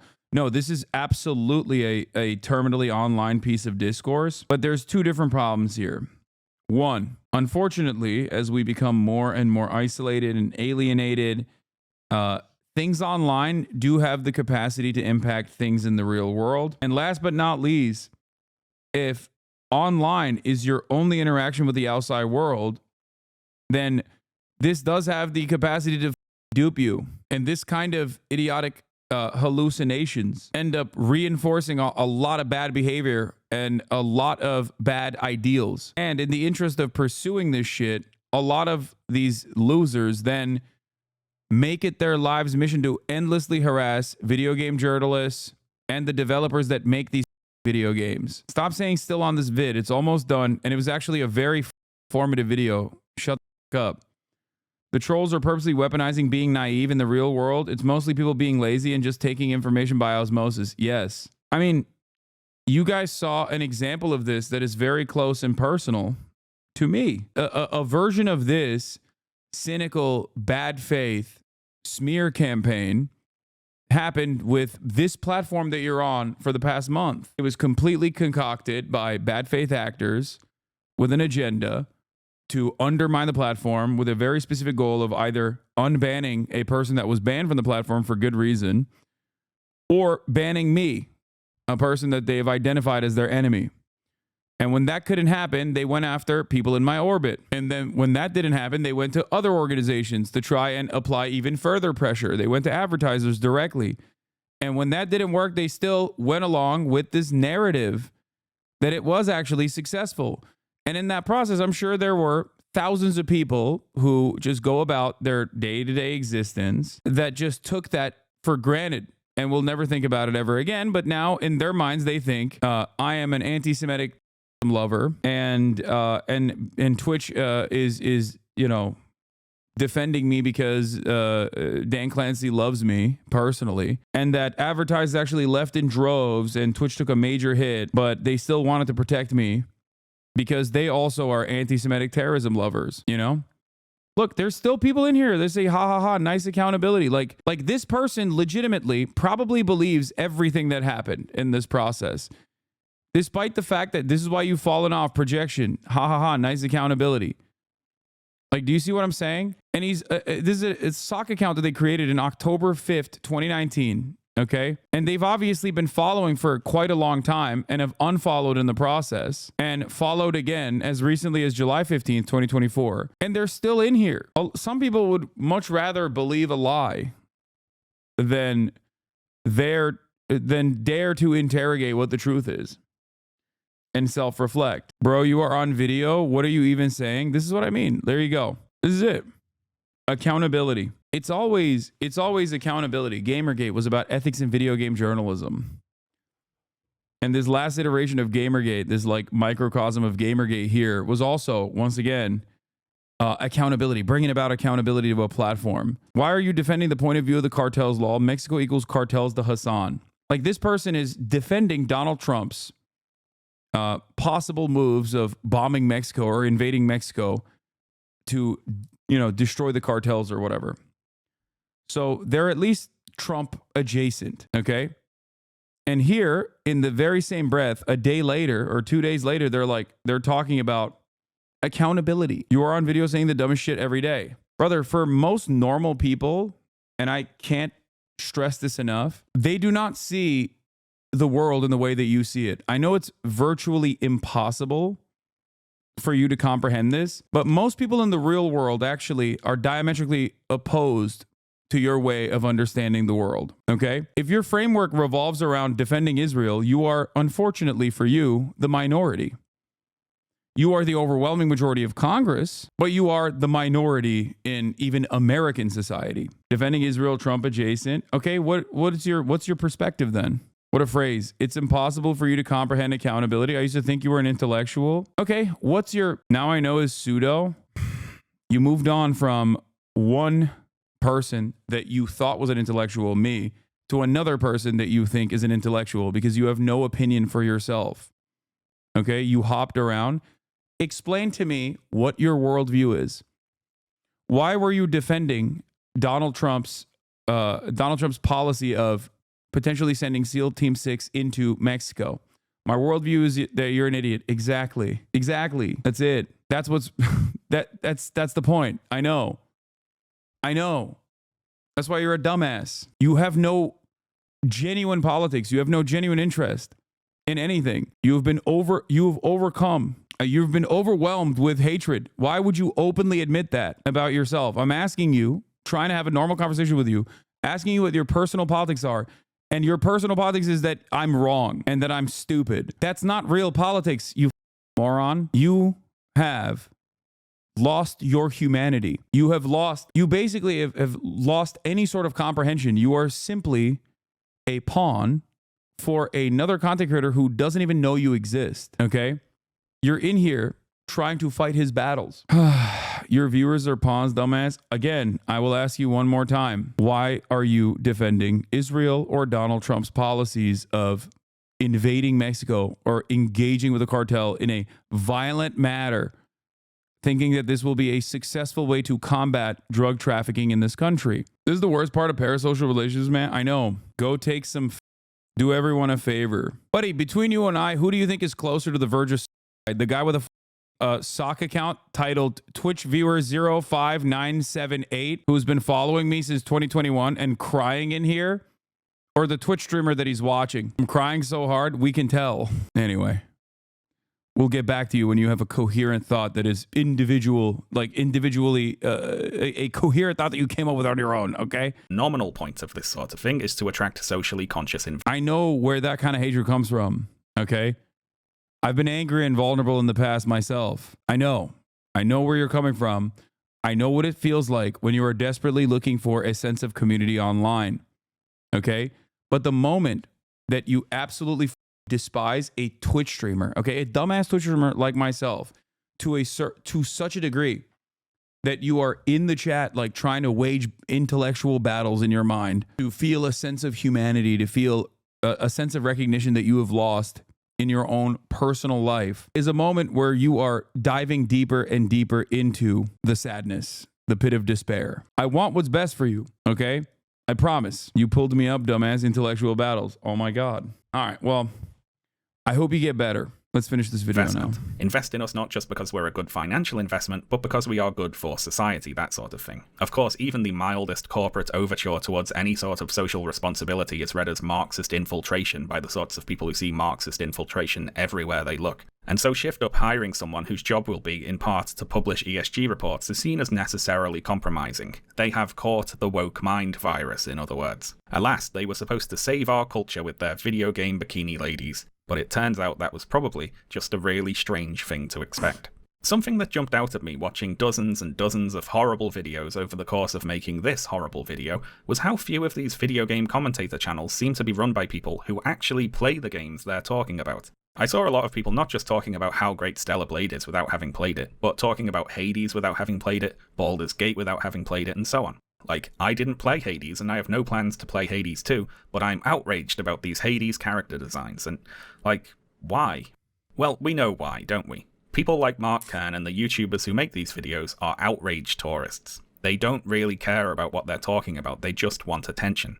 And something happened quite late in the production of this video which illustrates this point rather nicely, which is a little annoying as I now have to add this part you're hearing right now into an already long video, but on the other hand, it is a good example. So on the 20th of August, Mark Kern posted the following tweet about an upcoming game in the Monster Hunter series, Monster Hunter Wilds. And he says, "What happened to Capcom? From Monster Hunter World to Monster Hunter Wilds." And then he posts two pictures comparing two seemingly random characters from those two games.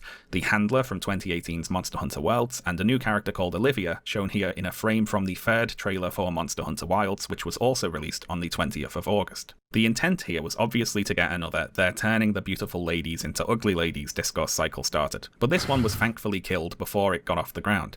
Monster Hunter fans ruthlessly mocked Kern and his silly cherry-picking until he was forced to delete the tweet. Kern then posted another tweet about Monster Hunter Wilds saying, "Took down the Capcom tweet, Monster Hunter Wilds is safe, my bad," and he attaches a picture of Gemma, another— Bro, so much of this is just fake outrage. That's the greatest antidote, though. Other vicious nerds being like, "You better shut your ass up. I love Capcom games. They never miss.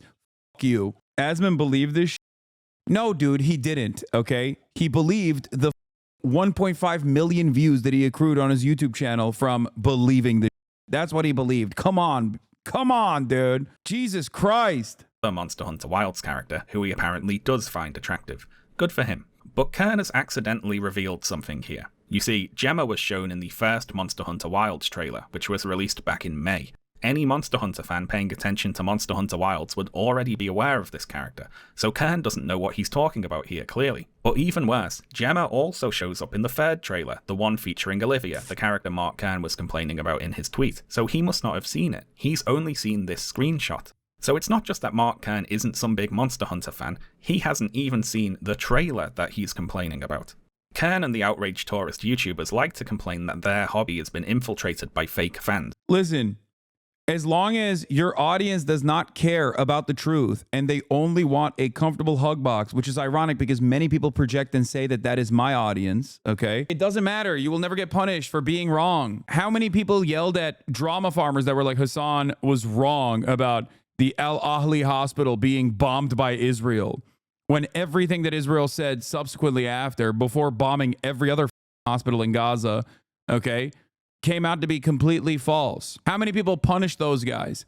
No one. Zero. The answer is zero, because those guys were not interested in Israel or Palestine. They were interested in song content. Do you understand? So for a lot of these people, they have no well-established opinions. They have no interest in what's going on. They're just in it for the battle, okay? They're in it for the blood sport. They've decided someone is the enemy, and that person needs to be humiliated at every step. And they also don't understand, just like that one chatter that I was talking to earlier, like they don't understand why normal people don't respond to these endless maniacal smear campaigns, not just against myself, but against like these video games and too. Do you not understand?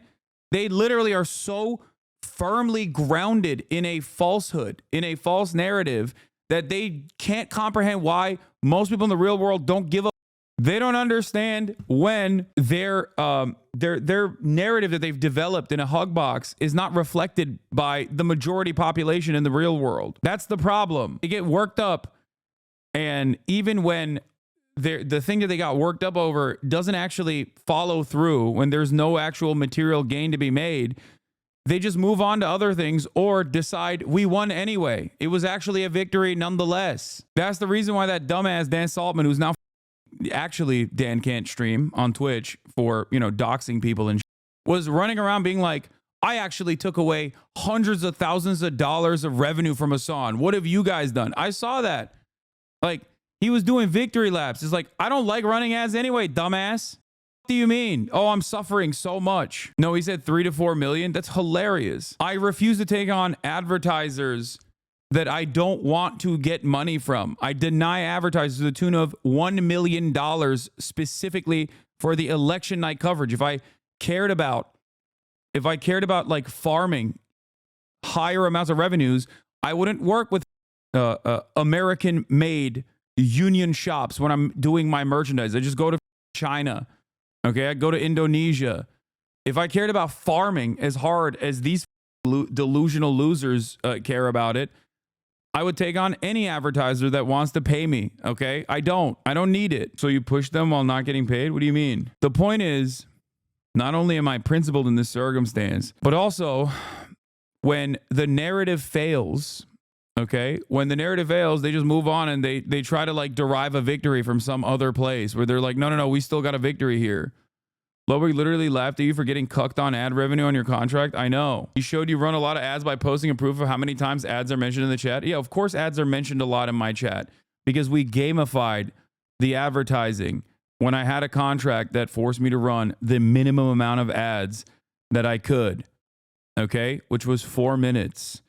And in the process, before Twitch told me I can't say it any longer, I used to tell people to use an ad blocker to avoid seeing those ads. That's what's so funny about this process, that like people max out on the 22 minutes of ads an hour on this platform. Nobody says a goddamn thing, and they run it periodically or randomly.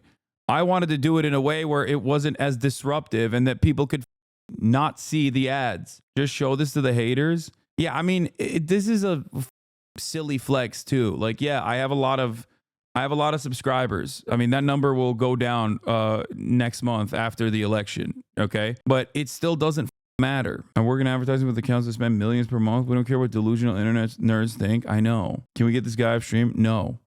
But that's all projection. It's them. They're the ones pretending to be fans of video games for attention on the internet. Now, it wouldn't really be right for me to armchair psychoanalyze people based on just a few tweets or YouTube videos, of course.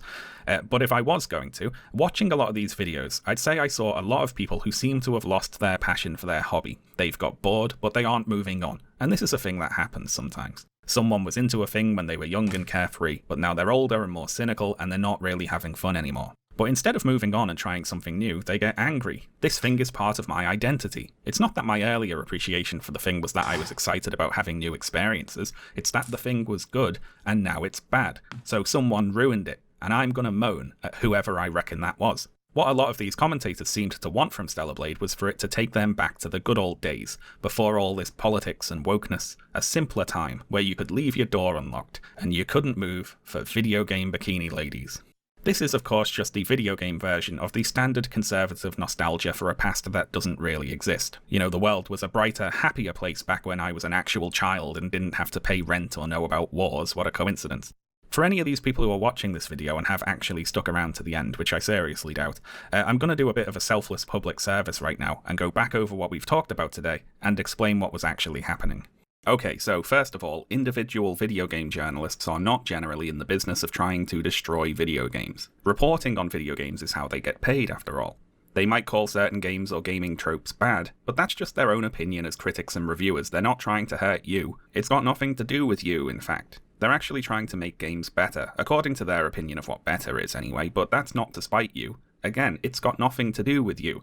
That's just what their opinion is. Next, big mainstream video game journalism outlets are not generally in the business of trying to destroy video games, especially video games from big publishers like Sony. They make money from running ads on content related to game releases. IGN, for instance, makes guides and videos about Stellar Blade. That's part of how they make money. For this reason, mainstream journalism outlets actually tend to be rather generous with review scores for big game releases, because publishers pay to advertise on their platforms, so they have an incentive to stay on friendly terms with the publishers. And of course, if a mainstream journalism outlet was trying to destroy a video game, they wouldn't bury that attempt in an otherwise positive demo preview on a single foreign language website, would they? Next, if a video game company does censor violent or sexual content, it is vastly more likely that decision is being motivated by getting particular ratings from media ratings agencies, rather than anything to do with some amorphous idea of wokeness, i.e. it's mostly being driven. I just keyed on to why you're particularly proud that your merch is made in the US and some creators' merch, Teddy Fresh for example, was claiming to be ethical and sustainable, see made in China. It's a subtle diss. You're out of your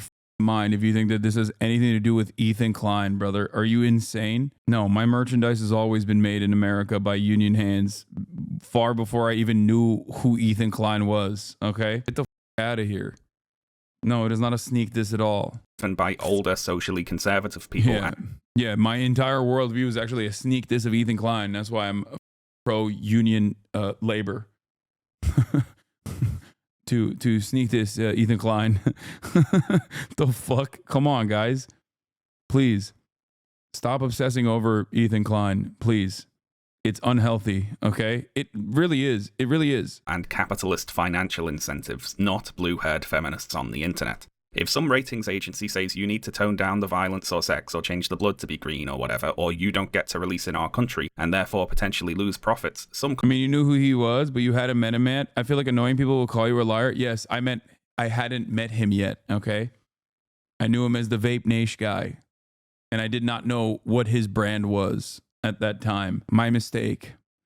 I know that if I'm not hyper specific on every little thing that I say, there's an army of little gremlins. There's an army of little gremlins out there that are just like going to clip everything to be like, oh, see, he did this is a sneak diss.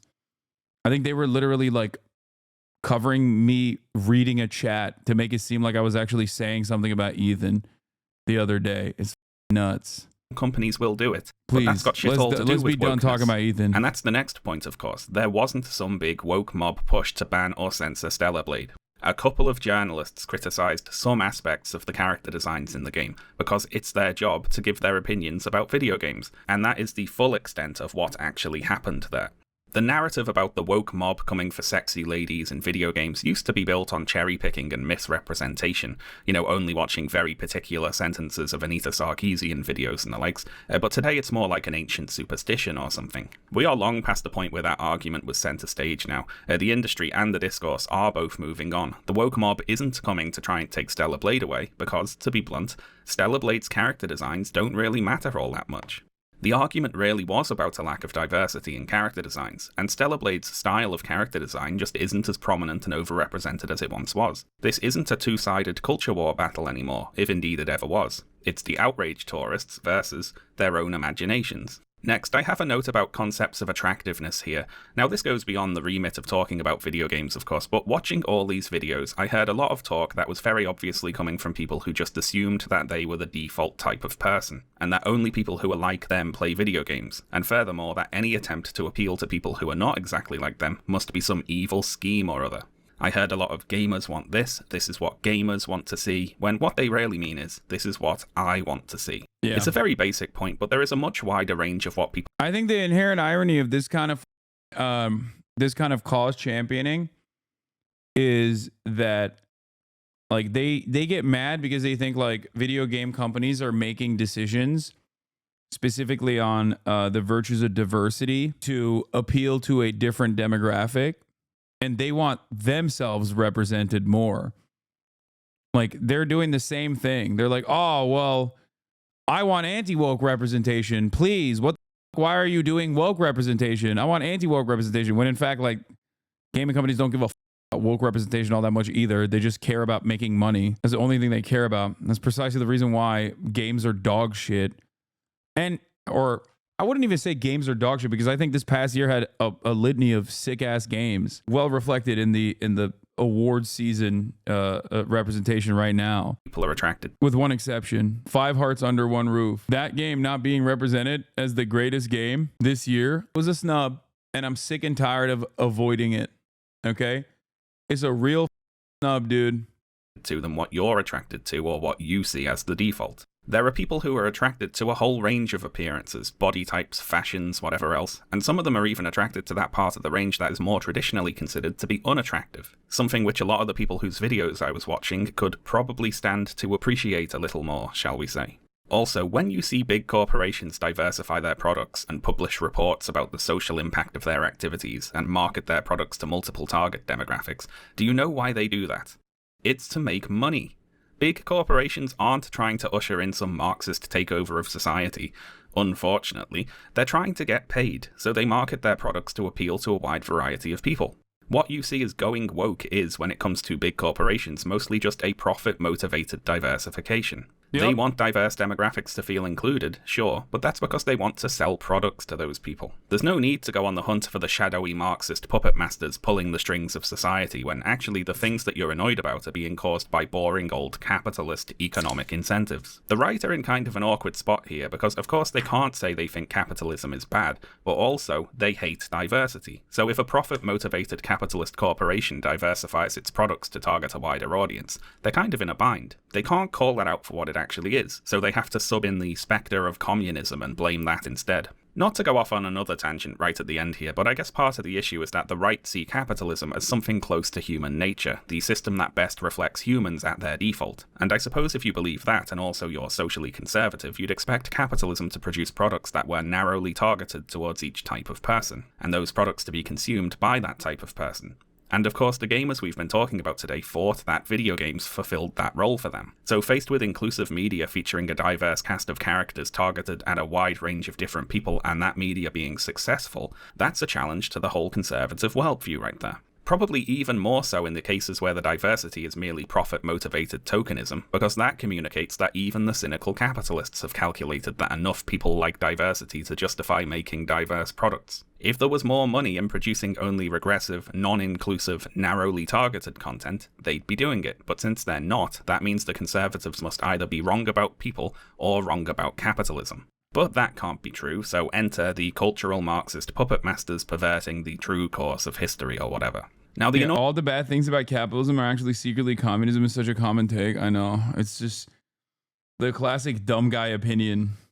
The annoying thing here is that this push to make products that appeal to different demographics is one of the more benign economic incentives driving corporate decision-making. But some other economic incentives really are hurting gaming. Right now, a lot of gaming conservatives have the strange idea that if a game or gaming company or journalism outfit fails, it's only because it's gone woke. This is a worldview sustained with a constant regimen of confirmation bias, where all examples that don't work are either ignored or attributed to conspiracy theories. But in truth, it often doesn't matter how well things are doing. You can have the most profitable or critically acclaimed gaming company or website in the world, and it can still be destroyed from the top down by finance people who care more about the next quarter's profits than any sort of long-term sustainability. We've seen companies broken up, sold for parts, the employees all fired or poorly replaced by air quotes AI. We've seen games ruined by pay-to-win mechanics, arbitrary microtransactions, and other predatory monetization schemes. We've seen CEO payouts skyrocket while their employees, the ones who actually make the games, can get laid off at a moment's notice.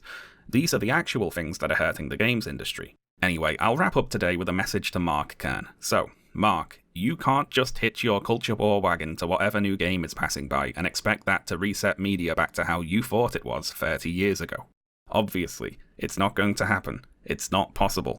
And if you think I'm wrong there, and it is possible for a video game to do that, you are, supposedly, a video game developer. You are allegedly making a video game, if you can remember. So why don't you be the change you want to see in the world? Listen to the people who, for some reason that I do not understand, actually still look forward to Ember. If all you do is react in the culture war, you lose. You're not going to get anywhere by just complaining about how the tide is turning against you. You need to create your own things. And not just for silly culture war reasons. You have taken a lot of money off people with assurances that you would make a video game. But Crumbs is much too busy, of course. You see, Subnautica 2 has some characters who aren't white in the trailer. He doesn't like the new Tomb Raider cartoon. The next Assassin's Creed game has a black character in it. Hephaestus from Hades 2 is in a wheelchair. Oh, we did this one. Just the same old rubbish over and over again. The grift economy grinds on, and poor old Stellar Blade, once the centre of attention, is now all but forgotten, as all these new grifts will be too in time, to be replaced Okay, we didn't spend that much time on this. With newer, equally pointless ones. Each piece of media being examined with fickle and fleeting attention, scanned at the surface level solely for the purpose of sorting it into one of two categories, the sole determinant of worth: woke or unwoke. What a shallow and frustrating way of engaging with art, using up your limited time on the earth to experience it. Anyway, thanks a lot for watching today, folks, and thank you especially to all of my supporters over on Patreon. Patreon supporters get early access to all my videos, so if that's something that interests you, I'll leave a link in the description for you to check out. Okay, that's all from me today, folks. I'll see you next time. Bye. Bro, I took a nap and came back and it was still playing. Time to visit Grand Canyon. We're not going to do Grand yet. Jesus Christ, y'all are crazy. That was a banger video from Shaun. Friend of the show, Shaun. Came back in a big way. And I'm, I was very excited. I normally don't watch these like long videos, but I think that's some old hat shit, you know? I used to do that. And I'm glad I did it. And I don't really care if you had an issue with it, okay? I think it was an awesome video. We got gotcha drama and the Korean gender war. I kind of want to watch that. This was a fun watching commentary, but I just remember why we don't watch normally long videos in here. No, I mean, it's the weekend. We can dial it back a little bit and dive into some stuff that's been annoying to me that we haven't gotten a lot of time to cover in the sea of all of the awfulness that is happening in the real world, in the real world of politics.